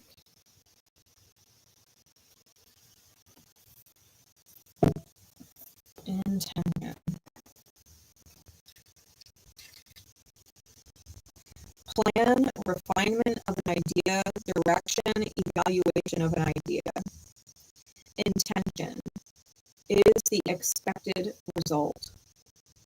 Any vision or spark of an idea must become an intention. Intention is a promise to yourself. It is the decision of, yes, I will do this now. Intention is motivation and can come from excited idealism, but also from discipline. You can set an intention consciously for complex tasks or unconsciously for more simple tasks. Intention also requires evaluation of your vision and wisdom to know which ideas to pursue. Intention requires balance between impulsivity and caution. Moving forward without evaluating the vision may lead to failure or the wrong result. Giving into fear or laziness instead of action will lead to no progress. If you are apprehensive, let your intention move you forward despite the fear, pain, or energy required to realize a strong vision. Treat your intention like a goal with clear parameters and specific steps. Relating to Icarus, remember that calculating risks rarely lead to disaster. Once you state your intention, follow through with confidence and optimism. Once you have made your decision, take immediate action. What do you intend? What vision do you have? What intention do you hold? And what steps can you take? You can't take steps forward, right, to achieve a vision if you are not intending to achieve the vision, right? You have to consider the vision before every step you take. If you think about it, right, and I will use Elon Musk as an example, because he has all these different companies, right? All these different things that he works on. He works on all of these satellites. He works on these AI robots. He has the Boring Company, which is tunnels, right? It's all about tunnels, transformation and tunnels, transportation and tunnels, all of which would be required to start life on Mars. He has an intention to rehabilitate and populate Mars. But Mars's surface cannot sustain life. So he would need to bore tunnels on Mars and live underneath the ground. He can't necessarily put people there to start to populate it because it wouldn't work out well. So robots. He would need to be able to communicate with those robots, thus satellites, right? All of the things that he does is with the intention to achieve his vision, which is getting to Mars, rehabilitating and populating Mars to expand the human race's ability to be a multi-planet species. That is his intention. That is his vision. So everything he does is in alignment, the intention of that vision coming to be made a reality. So if you think about whatever it is that you envision, are you doing things with that vision in mind, or are you doing things and putting that vision to the side?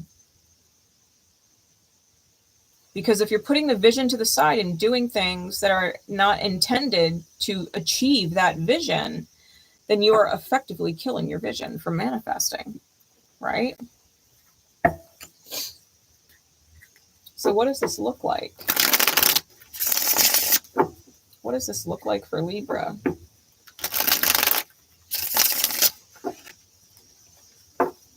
What does this look like for Libra? Libran energy, Libran placements.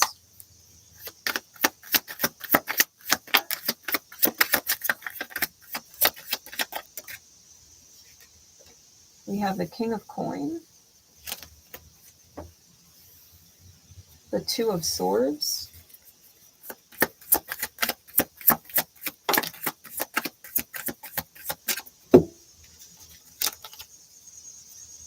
the Page of Swords, the Two of Cups in the reverse,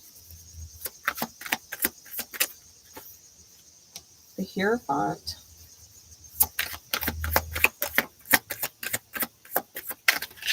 the Seven of Swords.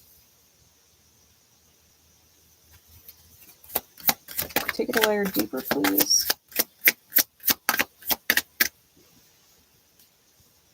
Queen of Swords, Knight of Wands, and give me one more. Justice in reverse.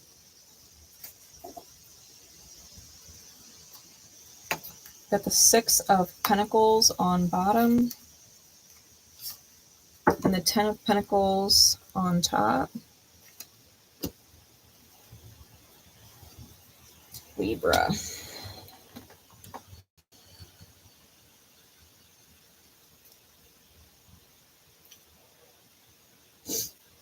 First off, with that Six of Pentacles on bottom, the scales are also present.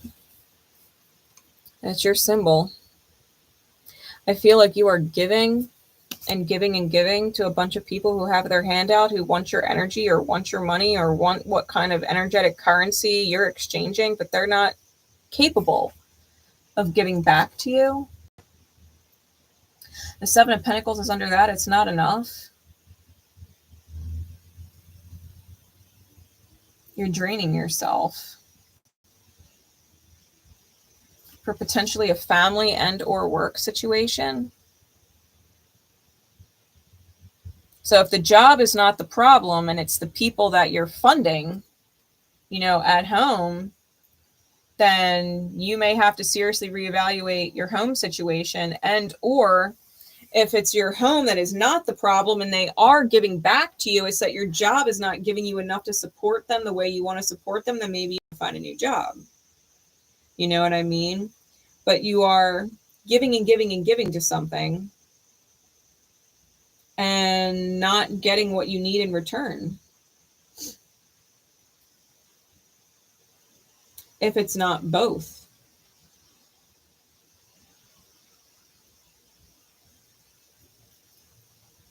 The King of Coins with the Two of Cups reversed and the Queen of Swords. I feel like you have a false, that's a false soulmate.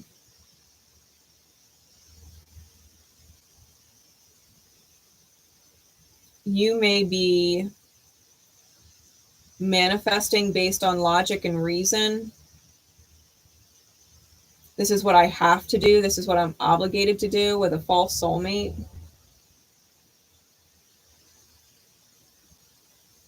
Labels or titles are a problem. The Two of Swords with the Hierophant and the Knight of Wands. A part of you is at a crossroads because I feel like you are in a high commitment with somebody. The Hierophant can sometimes indicate marriage or a serious belief that you have married. And you really need to light it on fire with the Knight of Wands.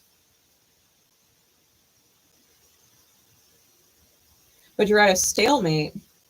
You're at a stalemate with a commitment. And either they need a fire under their ass to get moving and start reciprocating, right? Start giving back, or you're going to need to burn a bridge. They need to contribute, equal energy exchange. Even if they're exchanging a different currency, right? Like if one person is providing finance and the other person is providing emotional support and compassion and empathy, you know, to where different needs are being met. But it has to be equal.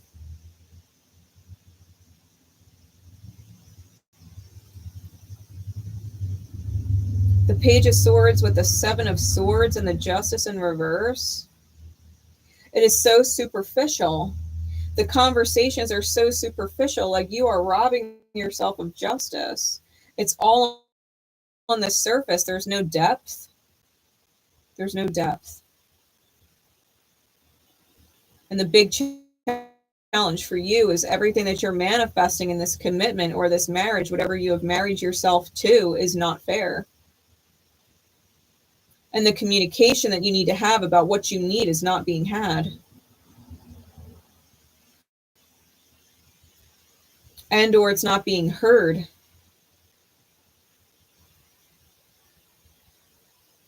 Needing to go back to beginner's mind and think about what it is you truly do want is a challenge for you. Yeah, it's almost like you're putting everybody else's needs before your own. Like your needs don't matter. Everybody else has these needs and I need to work myself into the ground. I need to provide into the ground, you know, because my needs don't matter. Everybody else's needs matter before my own. Like, why are you last?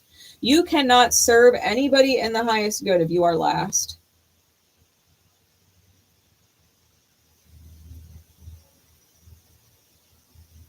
The value of this new moon for you, being at this crossroads, this stalemate energy, you're realizing the longer you stagnate here, the more false this soulmate situation is, and that they're just stealing from you.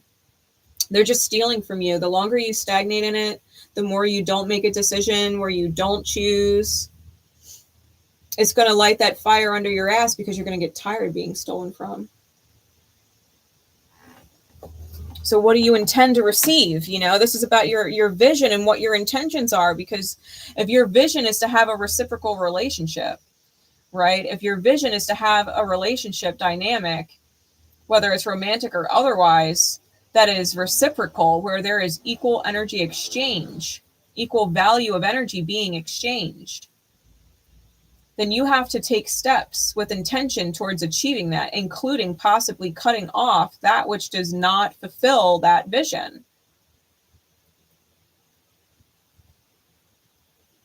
Yeah. Really, Libra. What other sign do you need to watch?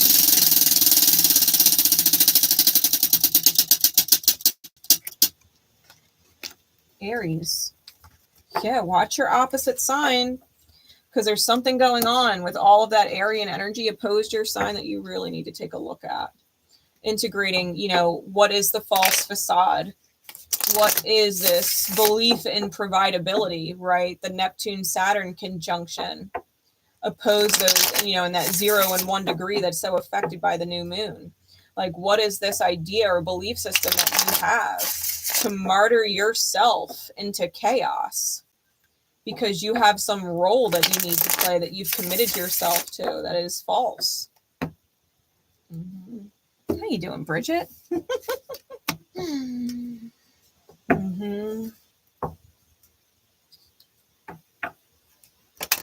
Yeah, you're getting caregiver burnout. Yeah.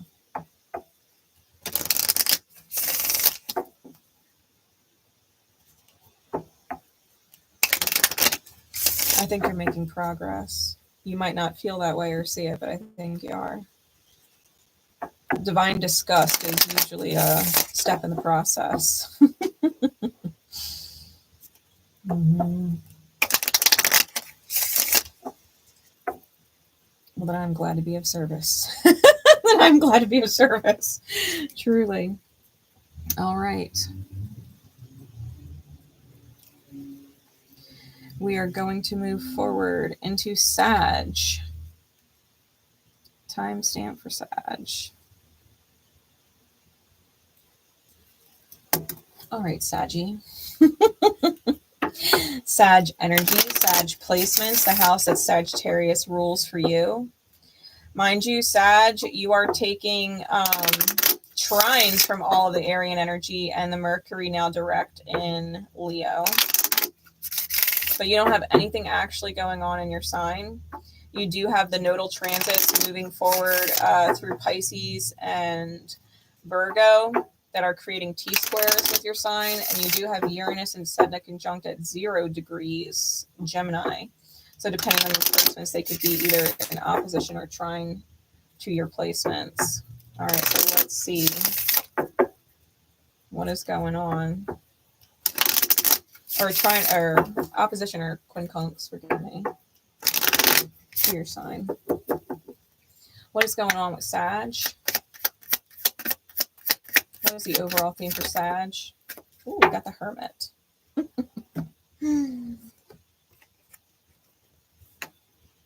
Navigating through the shadows and taking wisdom down there. Navigating through the shadows.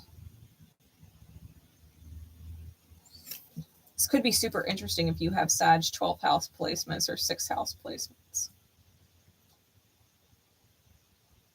Right, navigating through the challenges of the nodes right now. That might be the biggest energy for you, Sag. Navigating through the challenges of the nodes. All right, what does this look like? What does this look like for Sag?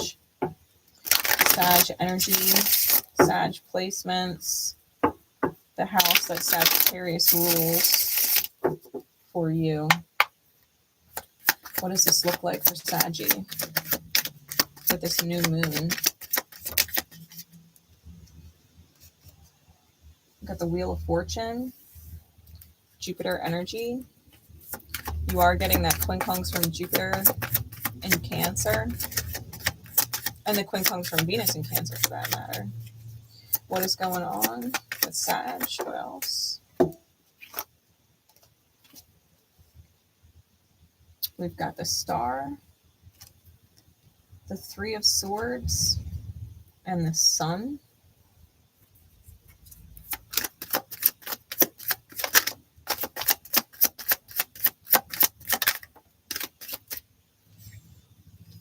The Four of Coins in the middle. The Ace of Coins. We've got the Hermit out twice now.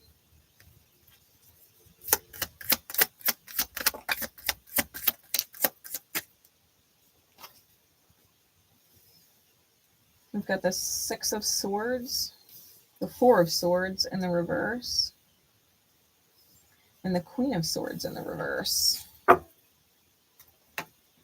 Six of Wands is on the bottom, and the World card is on top.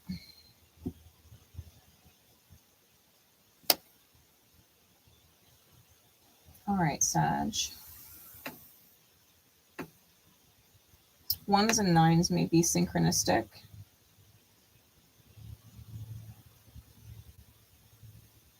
I feel like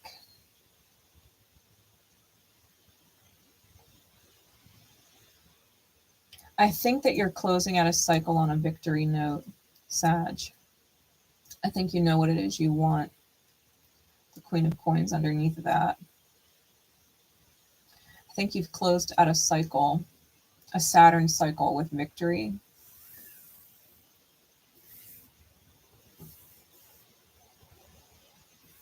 I do feel like the Wheel of Fortune is turning in your favor, being clarified by the sun for all the inner work that you have done with the Hermit there.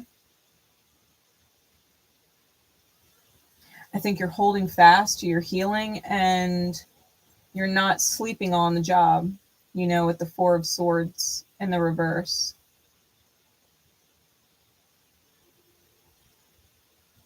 I feel like you know that you've achieved some kind of a victory.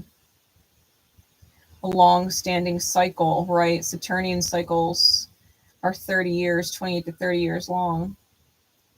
I think you've achieved a major victory. And that you're holding tight to your healing.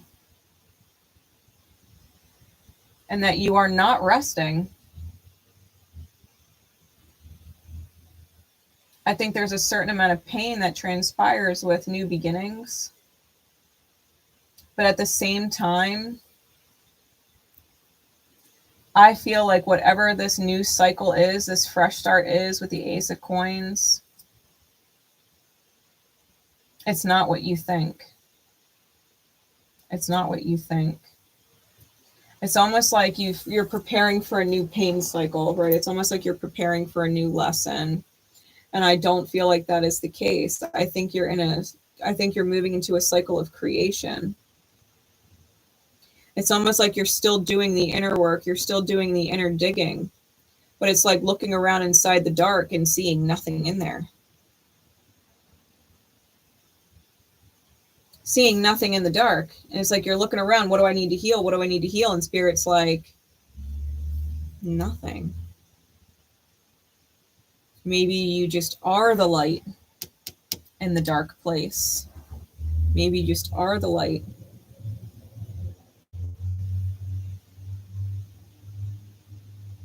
Maybe instead of doing your own inner healing, maybe you are being that light, that lantern, that wisdom for other people who are still looking around in their own darkness.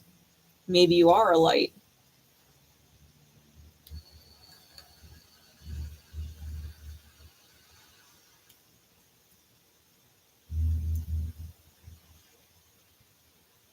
I don't think that moving forward is what you think it is. You've ended a major cycle with a victory. And it's almost as if Spirit is using that victory that you've had to light the way for other people to see the victory that they can also achieve. Because I think if you're holding on to the process of deep digging, that's going to challenge you moving forward. I think if the Wheel of Fortune is trying to turn and you're holding on to what you think it is, that's going to challenge you. The real value is in your healing and the new beginning and who you are and the fact that you are not sitting still. The value is that Spirit is moving you around as a light and a fresh start now. It's bringing you in as a fresh foundation, a healing agent. A healing agent. Quite potentially for people who are at odds with their everyday life and their spiritual purpose, right? Because of the polarity with the nodes in Virgo. Depending on what Virgo rules for you, what house Virgo rules, I think you have to take the victory for what it is and allow yourself to move forward from this place of I am victorious and continue to be victorious. There is no more loss. I've won the war. You've won the war. The Six of Wands, you came back victorious. The battle, you've won.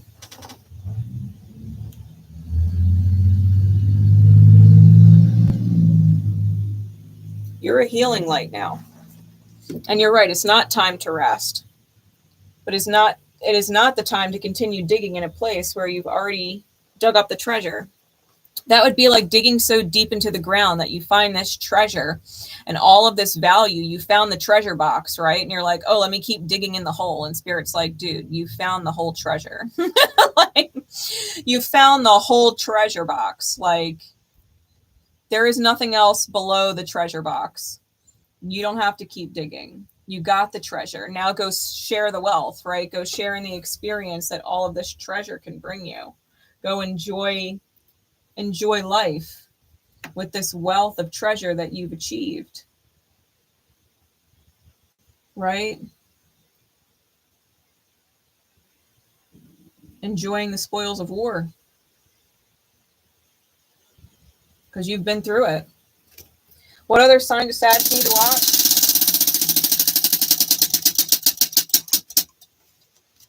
Gemini,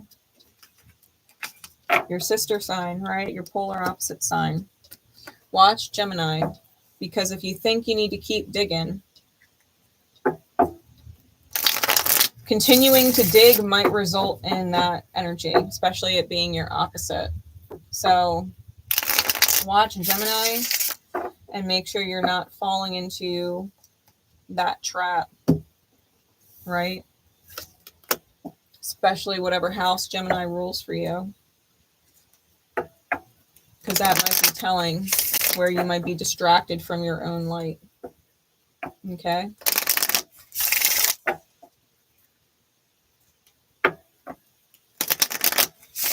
We are going to move forward into Pisces and then Leo. Timestamp for Pisces.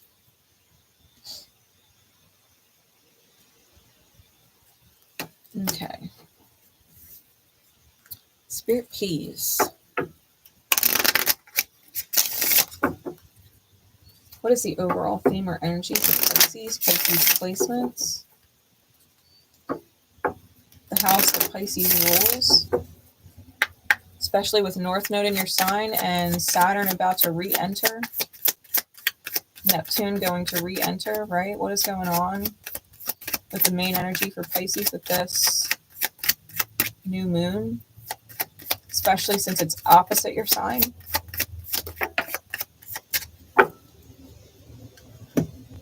We got the Lovers in the reverse.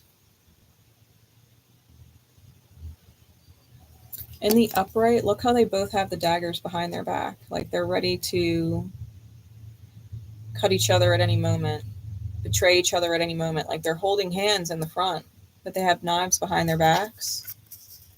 It's in the reverse. Not everybody is putting on a fake face, Pisces.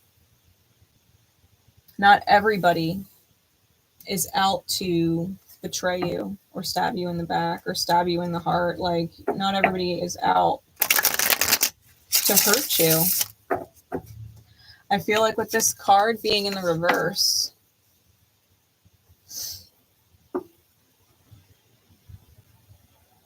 yeah, not everybody is out to hurt you.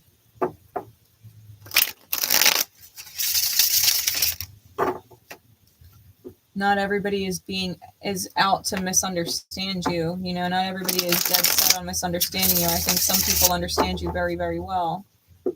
And maybe it's about dropping the knife yourself and not being ready to just, you know, stab anybody if they look like a threat. Like maybe you can put holding hands above this idea of being betrayed. Some people are here to walk side by side with you in a beautiful mirror. And some people are not, and you might have to address who is not in order to receive who is. What does this look like for Pisces?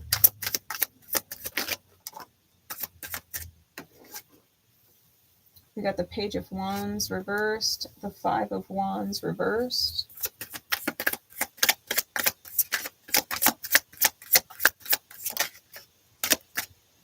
And the Three of Wands. Clarities, please. What is going on with Pisces for this new moon?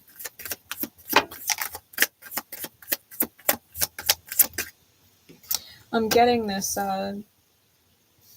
download about people who are highly critical of you or make you feel highly critical of yourself and who you are and what you do every day, like your role. We got the Two of Cups. Take it a layer deeper for me, please, for Pisces.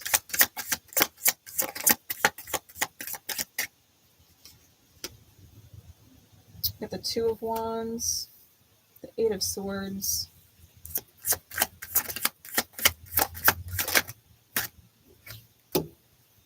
and the Knight of Wands.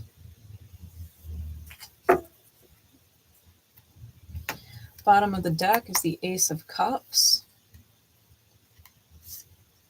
Top is the Devil.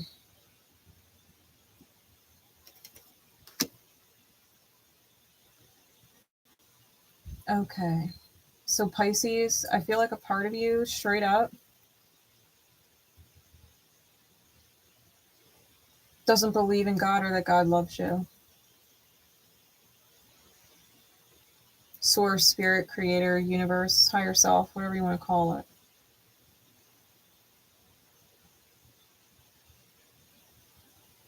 And the universe is trying to love you with the Ace of Cups. It's trying to bring you the Ten of Pentacles. It's trying to get you to move forward towards what it is you truly want, towards victory. But you've got to be able to see things from the divine's perspective. You know, if you had wounds in soul that were really stubborn and that you were refusing to heal, like what would you do if you were the divine that loves you unconditionally? Where you wouldn't learn things the easy way and chose the hard way.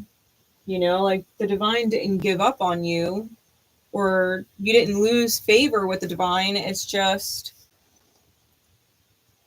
you chose your wounds a lot. And Spirit's like, you know, maybe you need to stop choosing quote unquote lovers, right? The lovers reverse. Maybe you need to stop choosing these people who do not have your best interest at heart. It's very clear when someone holds empathy for you and when someone doesn't.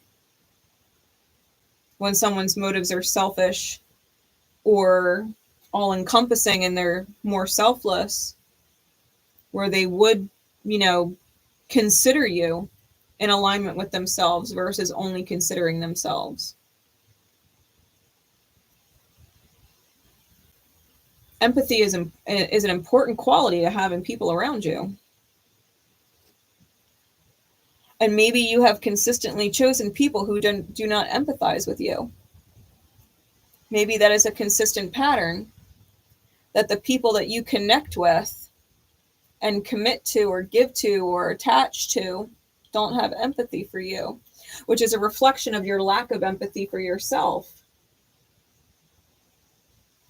That you don't believe you need love, right? That you don't believe that you are lovable or deserving of it.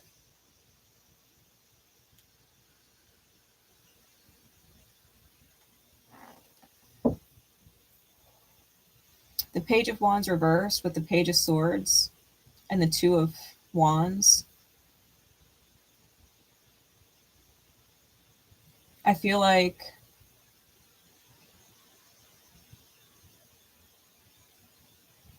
you know what you're thinking,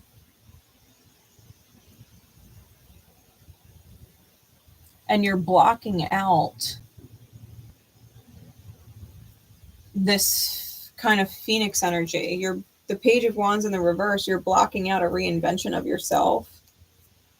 It's like you've submitted to being the ashes and forgot that you can rebirth like the Phoenix. And you're choosing to stagnate. So you're just thinking about things, but you're not changing who you are, or what you're doing, or what you're choosing. You've stalemated yourself at a crossroads.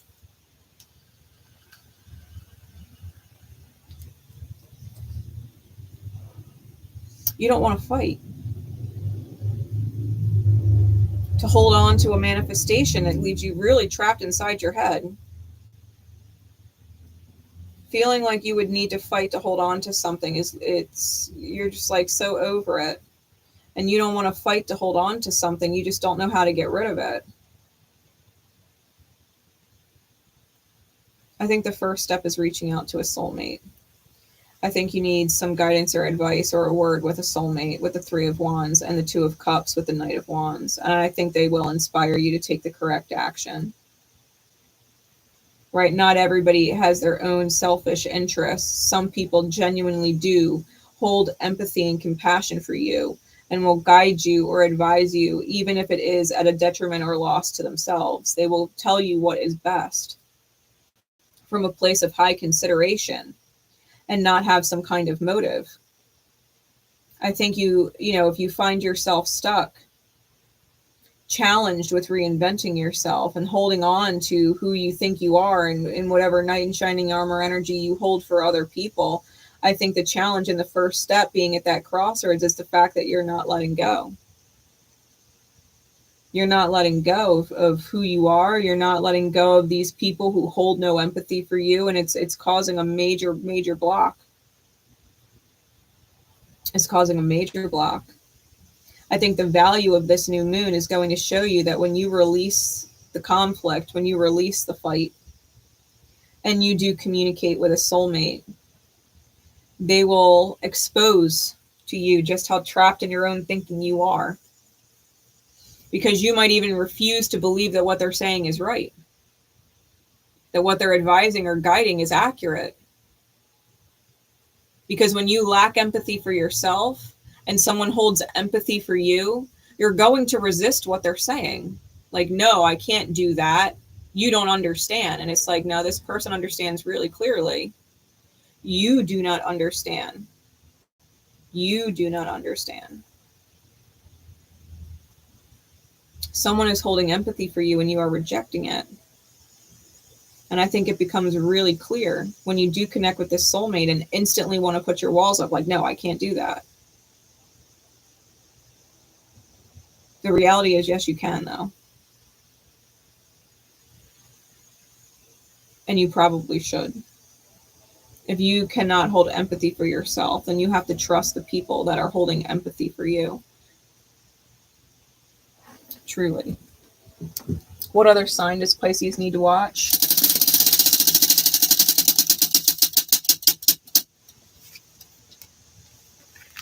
Gemini. Watch Gemini, Pisces. In the house that Gemini rules for you, it will give you some insight into maybe where you are sabotaging yourself or maybe where you're lacking that empathy. Right? It'll give you a good look in that mirror, especially because the Lover's card is Gemini in energy. You might be having a really hard time, right? Like really being honest with a certain facet of yourself, whatever house that Gemini rules. Like you're going to need to take a look in there and maybe realize that is where the conflict is. Why you can't let empathy in. What is blocking you from letting empathy in? Okay. That was for Pisces. We're going to move on to Leo and then Ophiuchus. Timestamp for Leo.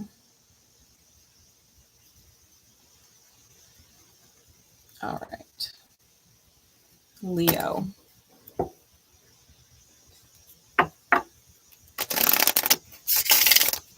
Spirit, please, what is going on for Leo? Leo energy, the house that Leo rules.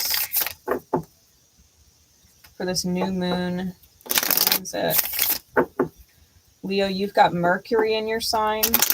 It's direct now. You do have Pluto and Pallas opposing your sign.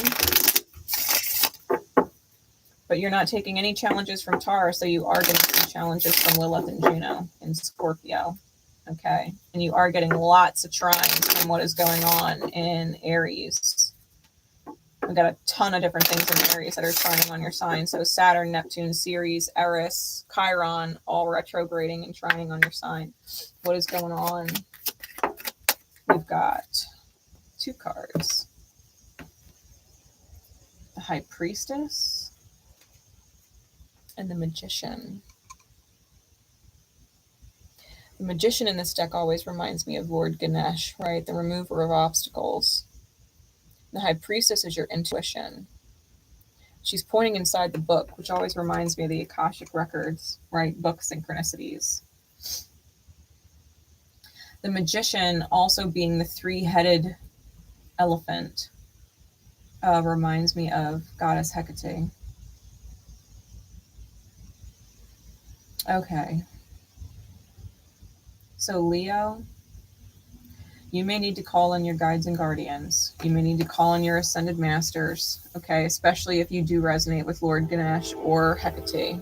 And the train is going off in the background. Like, that is divine confirmation. You need to tune into your intuition big time, because you've been there, done this before, whatever you're dealing with.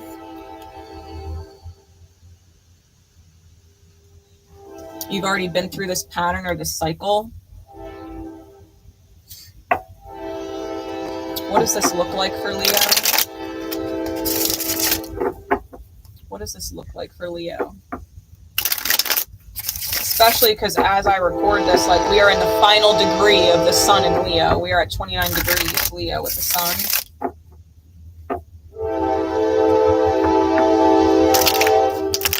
What does Leo need to see?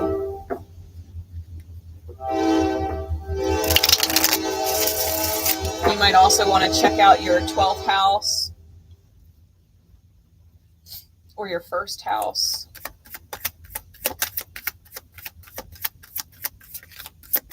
Your second house. What is going on with Leo for this new moon? Hey Lola, how you doing?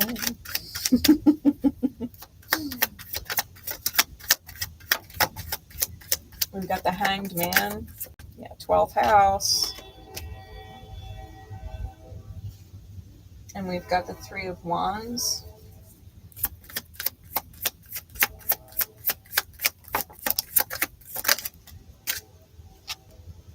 We've got the Page of Coins in the reverse. We have the Four of Wands and the Seven of Wands in the middle.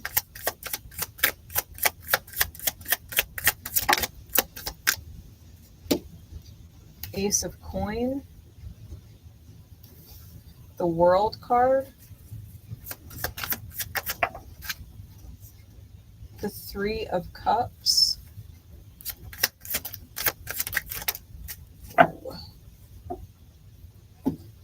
And the Ten of Cups reversed, with the Sun reversed and the Hermit reversed. Bottom of the deck is the Moon. More Piscean energy. You might need to go back and watch Pisces reading, especially if you've got Pisces in your big three. We've got Judgment, Scorpio energy, Pluto energy. You might also want to go watch Scorpio's reading. Okay. Okay. So Leo, I feel like your inner child with the Moon. I feel like your inner child, you might want to look at your IC line. That's the cusp between your third and fourth house, right? The sign that rules the cusp there. I feel like your inner child is making a judgment call, which is huge because we're in the eclipse season. So whatever is going on with you, Leo, this being on the cusp of your sign, right? This is a partial solar eclipse. It is on the cusp of your sign. I feel like you're being put in a judgment position where you are either going to continue to abandon your inner child and be in the shadow of your IC line, the shadow of your moon sign, or you are going to resurrect the inner child and value the inner child in the light of that sign and the light of your moon.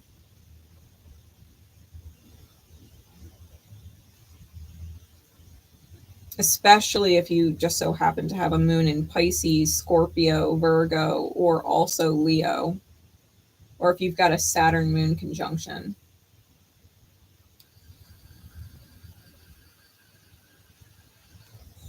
Or a challenged Saturn moon aspect. nose is going nuts. Moon in Gemini. Listen. Whatever it is that your inner child is asking of you, to come back, right? To come back and not forget, don't forget about me. Don't forget about this inner child that needs to be loved the way that it was never loved when I was growing up. There is something about it, something about the love you need that you didn't receive as a kid. And your current state blocking yourself of it, right? It's almost like you're insisting on the love you never got is the love you never needed. And it's like, no, but you did need that love. And you do deserve that love. And you can't make right what's wrong. You were taught that you weren't lovable in a certain way. And it's the love that you need. It's the love that you seek out in soul. And it's the very thing that you're rejecting, trying to make the fact that you never got that love okay when it was not okay. The Hanged Man with the Four of Wands in the world, like you are really in your subconscious, right? These are not things you're talking about. They're things you're thinking about and feeling about, but not talking about. Really in your subconscious about what happily ever after is and the end all be all relationships. Like you want to celebrate in a very unified way. You want the commitment that lasts forever and that is happy and worth celebrating. The Four of Wands is all about the highest vision, right? When we visualize stability, when we visualize happily ever after, visualize the perfect partner, visualize the perfect fill in the blank. It's our highest vision. You're thinking about it. It's in your subconscious. And I don't think you believe that it's possible with the World card. It's almost like you're deading it and trying not to think about it. When really that is exactly what it is that you need. It's exactly what you deserve to receive. You've just canceled it out. The Three of Wands with the Seven of Wands and the Three of Cups, like you need to really stand up for the first step, even if that means going to war against a third party energy, even if that means defending yourself against a third party. The Page of Coins being in the reverse with the Ace of Coins and the Ten of Cups reverse, like if you don't seize the opportunity for the new beginning of your happily ever after, it's going to be lost to you. If you don't want to do the inner work and you don't want to shine, that's entirely up to you. Like nobody can make choices in this life but you. Your life is what you choose it to be. And if you do not seize the opportunity for the cornucopia of the Ace of Coins, right? The everything. If you do not believe that everything is possible, then everything is not possible and you're going to lose it. Yeah, I'm doing Leo. Everything is possible.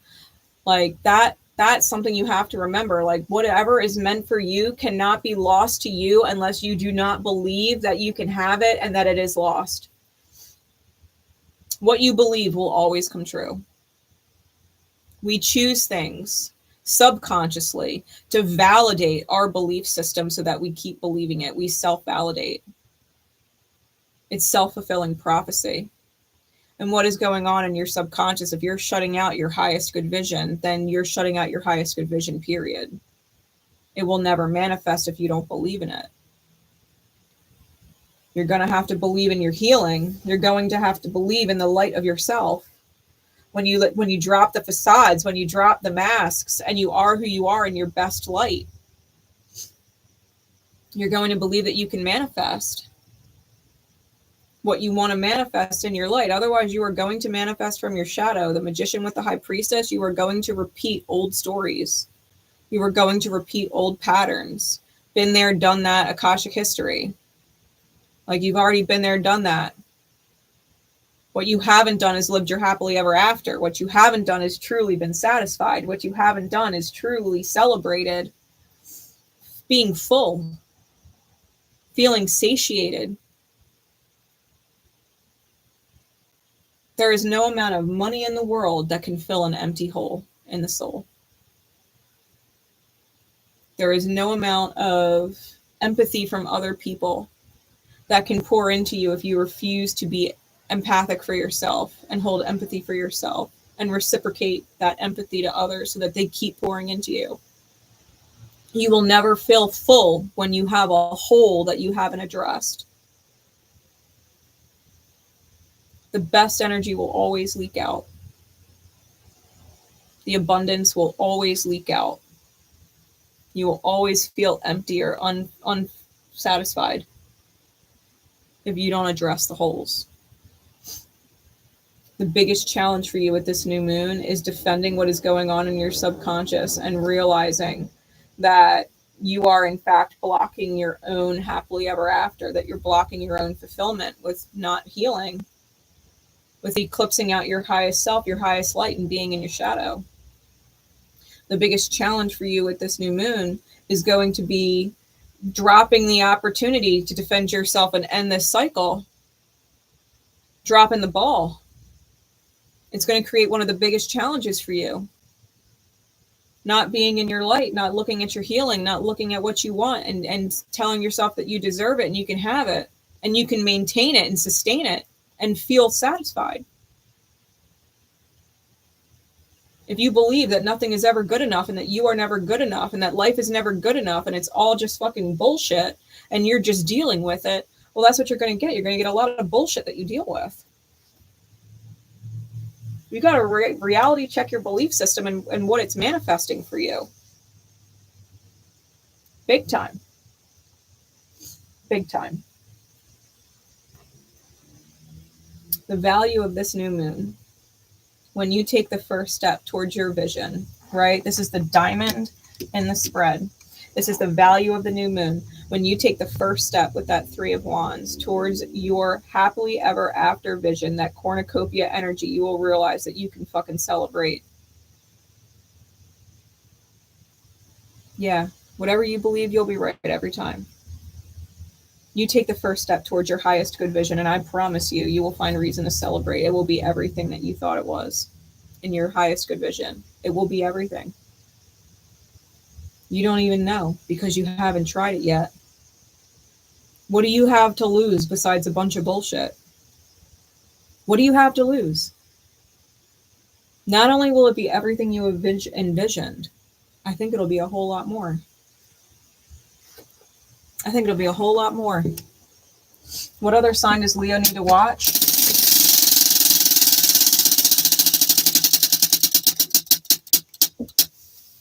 Ophiuchus. Good. Stick around because we're about to do Ophiuchus now. We've got some guidance cards for Ophiuchus's read. All right.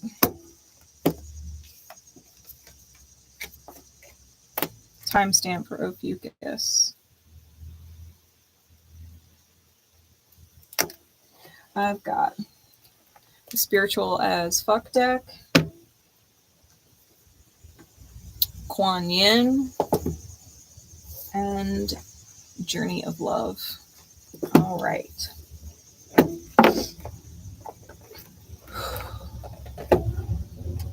What guidance needs to be had? Especially for Leo and all others who would be guided to this sign.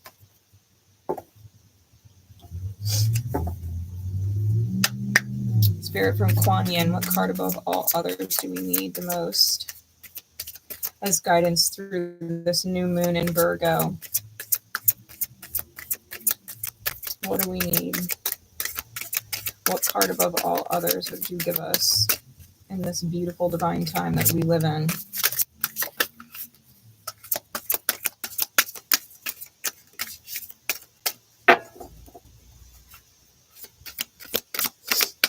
Our goddess Kuan Yin, who is a goddess of mercy. She's an all-seeing goddess of mercy.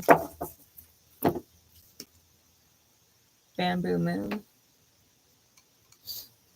This came out in a reading that I did recently. One of the Wheel of Fortune reads. From the Journey of Love deck, please, Spirit, what card above? Oh, that came right out. We got 2. We got Falling and the Ancient Ones.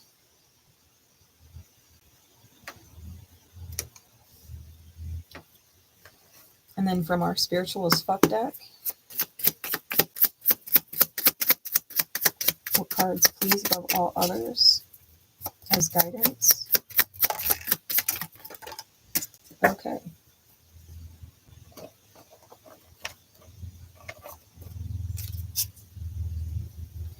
We got a few of them.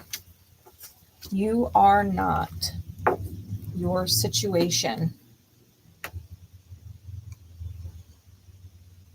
You are not your situation. It says, one of the keys to becoming spiritual as fuck is to define who you are by something deeper inside yourself and further outside yourself than the world can touch. You are someone, even if you're not your financial situation, your job, your relationships, or even your body. Find out who that person is and you'll be unfuckwithable. Hint, you'll probably have to do some soul searching. Who are you? When you take all of the self-imposed definitions off, you are not your situation. You are not the label. You are not the circumstance. You're not even your body, right? Who are you in soul? Who are you? Right? We were having this conversation earlier in the week. You are spirit. You are a part of spirit. And spirit's been calling its soul pieces back. It says you can't save your face and your ass at the same time. You can't save your face and your ass at the same time. Is there a secret you're keeping? Is ego keeping you from being honest about who you really are? Go ahead and admit where you fucked up. Seriously. We're all fuck ups in some way. Welcome to being human. You do you, baby.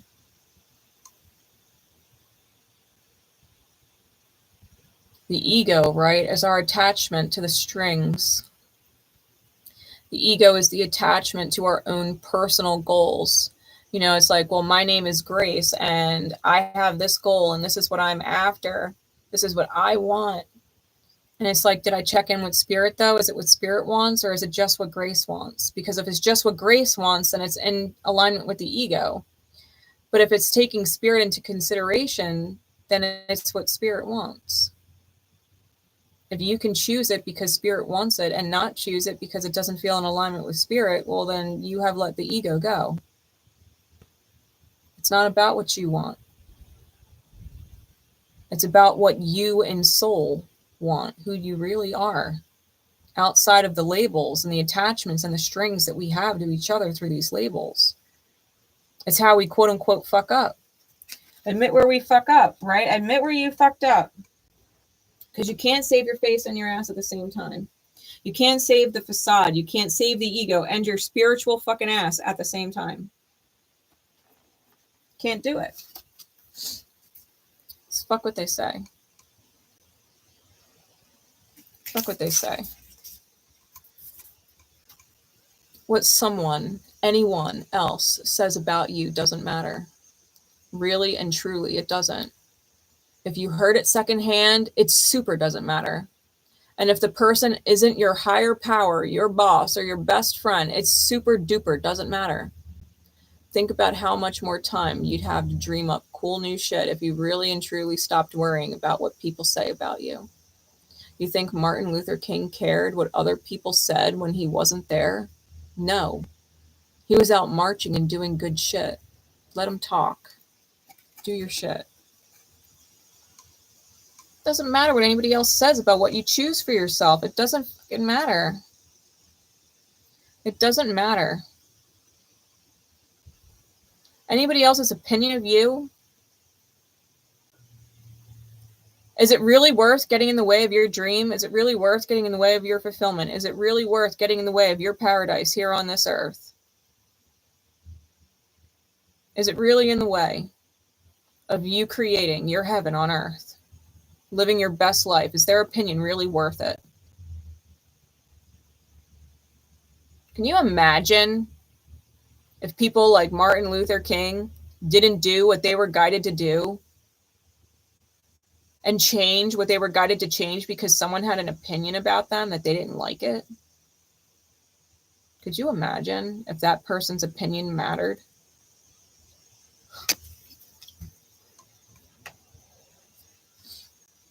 And you know what? Spirit's pinging me. Like, it doesn't even matter what your wounds think, because your wounds are just other people's voices inside your head. That's all those wounds are, is other people's voices inside your head. Oh, you don't deserve them. Says who? Maybe they didn't deserve the version of you that you brought with you the first time, but maybe they do deserve you in your best version. So fuck what the voices inside your head think, because they're usually just the wounds of other people who have played a role in your life. And not a good one. They've taught you trauma. They taught you pain. They taught you unworthiness. They taught you whatever. The voices inside your head that tell you you shouldn't do it when your soul is pulling you towards it, right? Take your ego out of the way. Take what you think about yourself out of your way. You are not your body. You are not your situation. You cannot save this facade and your spiritual self at the same time. Fuck what everybody says, including the demons inside your head. Including the demons inside your head. Fuck what anybody else thinks. You could be your best self. You can live your best life. Thou shalt not judge, because thou has fucked up before too. Thou shalt not judge, because thou hast fucked up before too.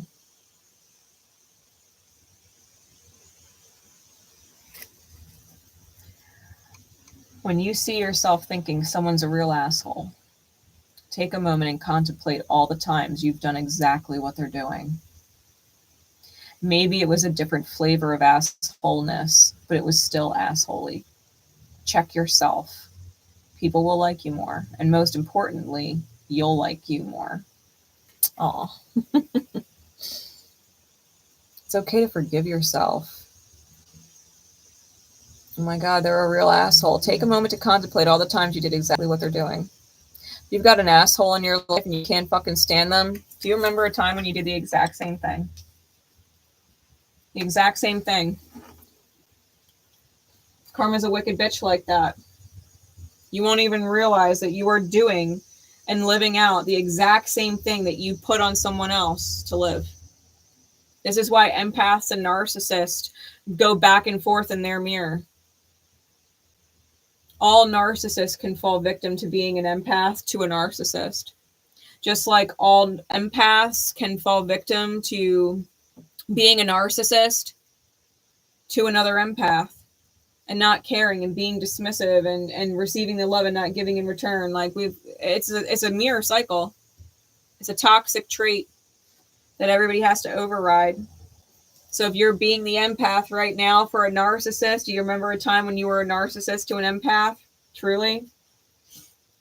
Like, we've all messed up before.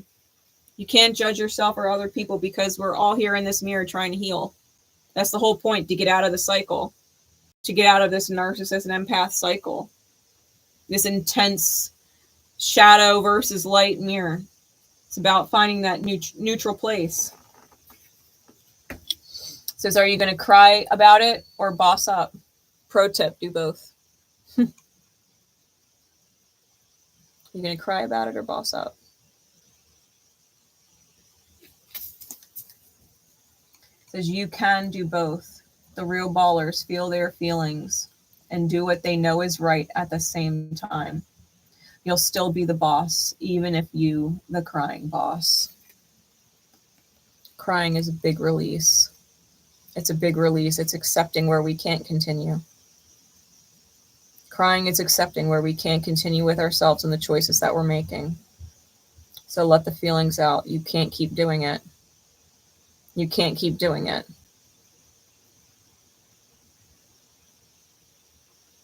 Do the right thing for yourself. Feel your feelings and act in alignment with what feels right for you. That's what our feelings are for. Yes, what I'm choosing is good because every day I feel good. No, what I'm choosing is bad and out of alignment because every day I choose it, it feels bad. I can't keep choosing it.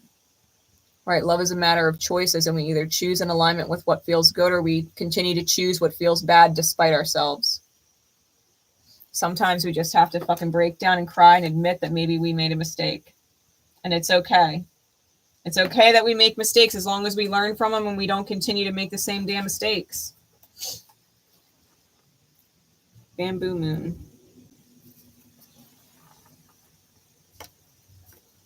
Kuan Yin. Yeah. Did you know that there are no mistakes in the universe, and all events, circumstances, relationships, and situations are unfolding in perfection with the timing and intelligence of a divine plan? Any apparent delay in your favor. Any apparent delay is in your favor. If something is happening for you right now, then that is perfect too. Divine timing is perfection. It is safe to trust this now. Really. Even with all the quote unquote mistakes you think you've made, they're not mistakes if they help you heal. And that's the point of this card. It's the divine reminder. You know, like it wasn't a mistake if it was to help you learn. If you are spirit who loved you unconditionally, what would you do to teach you? It would put you in toxic cycles where you quote unquote fuck up, or you quote unquote make mistakes, so that you learn. It can't be a mistake if you learn from it. It's only a mistake if you continue to not learn from it.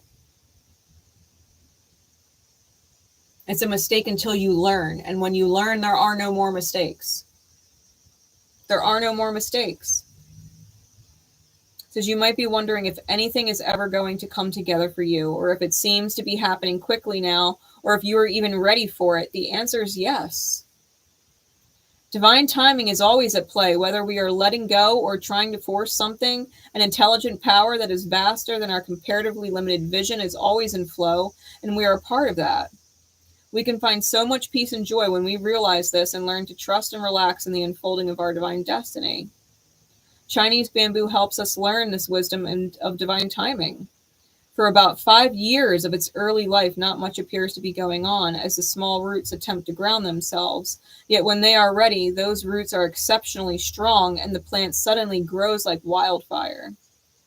There was much more going on in preparation for powerful growth than what appeared to be at the humble beginnings of the bamboo plant. So it can be with divine timing. There are periods when not much appears to be going on at all, and we can begin to expect that this will always be the case. Yet this inner preparation time allows for swift development and growth when we are ready. When the time for patient and thorough preparation is over, our growth can happen very quickly, and we might be concerned that it is all too fast and we cannot keep up with it. But of course, we shall keep up with it, because the inner preparation has allowed us to develop a good foundation of spiritual strength. Just like the cycles of the moon that shift from hidden light to full splendor of solar reflection only to shift again, your unfoldment is just a matter of timing. You are being encouraged to trust in divine timing and know that all is well in your world, so rejoice. Your dreams and divine destiny are manifesting right now, whether it is obvious or not, and all will continue to unfold according to your highest good. Be at peace, beloved. You are not forgotten. Really, be at peace. And that horn went off.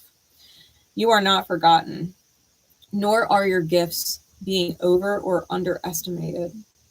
All is well in the divine plan unfolding of which you are a part of.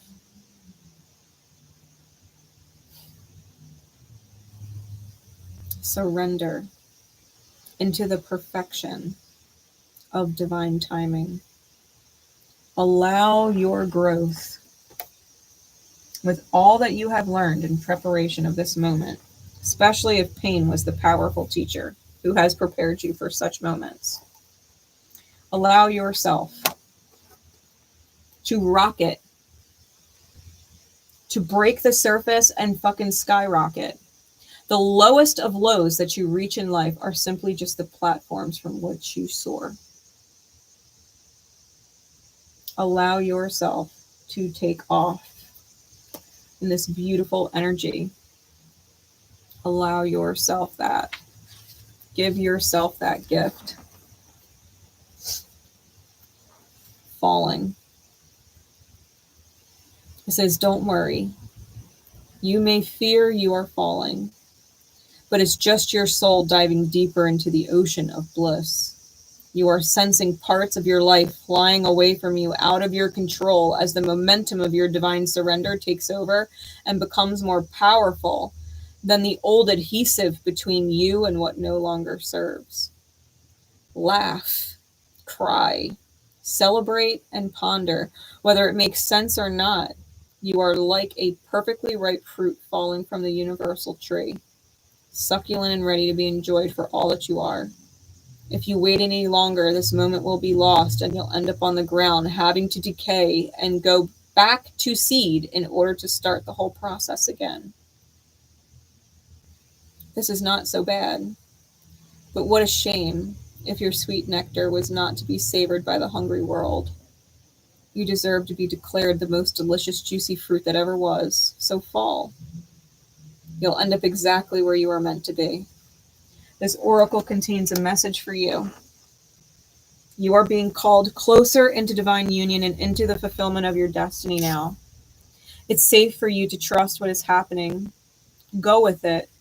It might seem like you are being asked to take a leap of faith. It's the right timing for that. It's your time to give yourself in. Love without holding back anything of yourself. What is wrong to love, to feel what I hold inside? The answer must wait until I fall. Like, think about this. It's the perfect time. That's why this new moon is so properly themed kill switch. It is time to drop it. It is time to let it go. It is time to fall into exactly where you're meant to be. It is time to seize opportunity. It is time to grow. It is time to take all that you've learned through all of the pain and sit there and laugh your ass off in tears of gratitude for a moment, because all that you went through got you exactly where you are, like the divine brilliance, the genius, and the madness of the universe didn't just pull such a fast one on you that you didn't even realize how much healing you were going through until you got to this moment. And now that you've healed, you're fucking grateful and you're ready to be in that energy. I can't tell you how many times I have sat there with spirit and just laughed and cried because I went through some shit and was like, my God, spirit, thank you for loving me out of that. Thank you for loving me out of that pattern. I don't know how many times I had to fucking choose it to learn it, but I'm glad that I did. Thank you for hitting me over the head with that fucking light hammer so many times that it finally clicked inside my head. And just laugh. The spirit that is, the higher consciousness that is, the universal source that is, never leaves you, never abandons you, never gives up on you, ever. It will teach you before it tolerates, and so that's what it does. It will teach you before it tolerates. The universe loves you too much to keep you separate from itself. Allow yourself to be inside such beautiful healing and fall into place. And fall into place. The ancient ones.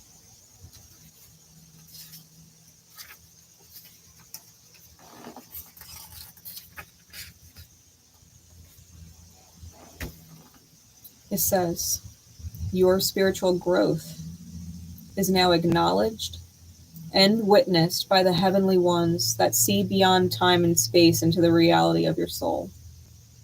Do not lose heart if your spirituality is not fully acknowledged, understood, or appreciated by those around you in the physical world as yet. Though they may love you, it is most likely that their vision is still bound by time and space, and they cannot see into the very real gains that you have made in the subtle worlds, where all true spiritual growth begins. So the ancient ones reach out to you and bring you this message. We see you, beloved. We honor your growth. It is real. It is palpable. And soon it will manifest fully in the physical world with breathtaking beauty. We honor your light. Namaste. This oracle brings guidance that you have taken a leap in personal growth. If you are still testing it in the physical world, trying to translate your inner changes into outer experiences, take heed. It's only a matter of time before you see reflected back to you in your physical world what you have become within. And you will see it mirrored back to you in the eyes of those around you in sacred relationship too. Here's wishing you some sunshine the day after the rain. Here's a hug of understanding when life seems filled with pain. Here's knowing that emotion, like wind, blows many ways, and our course will seem more certain with the dawn of each new day. This is a legacy of light. This is where you tune into your legacy of light, where you accept the growth, where you accept the healing process that you've been through, where you decide to save your soul from more agony and more quote unquote mistakes, because you didn't want to learn the lesson or something, like refusing to learn it or something. Allow yourself to be so proud of all that you've gone through and all that you've survived to get to this beautiful space where you are ready to receive it, where you know what good energy is required of you, with the good people required for you to move forward with. Embrace what you have never experienced before. Embrace positivity. Embrace empathy, reciprocity. Embrace being valued and seen and considered. Embrace your soul purpose. Embrace your higher calling that is beyond just your body or what you do and what your labels are. Embrace more. Enjoy more. That's the message from OPHIUCHUS. If you feel like you guys, after all of these reads that we've done today, feel like you do want a personal reading with me for the new moon tomorrow, today is the last day to sign up for it. You can book any other moon event as well. They're all there in the Etsy shop. The Etsy shop's listed in the description. I will have all of the timestamps in the description once the video is over and the live is over. I'll just need a few minutes to get all the timestamps in there, and you guys can go back and jump around in the replay. Make sure that you drop likes if you haven't. Leave me comments. It helps support the channel and its momentum and reaching other people. So with that, I love all you guys. I appreciate all you guys. I love that all you guys popped up in the chat. Y'all are the best. And I will see you tomorrow for the moon event. Take care, guys.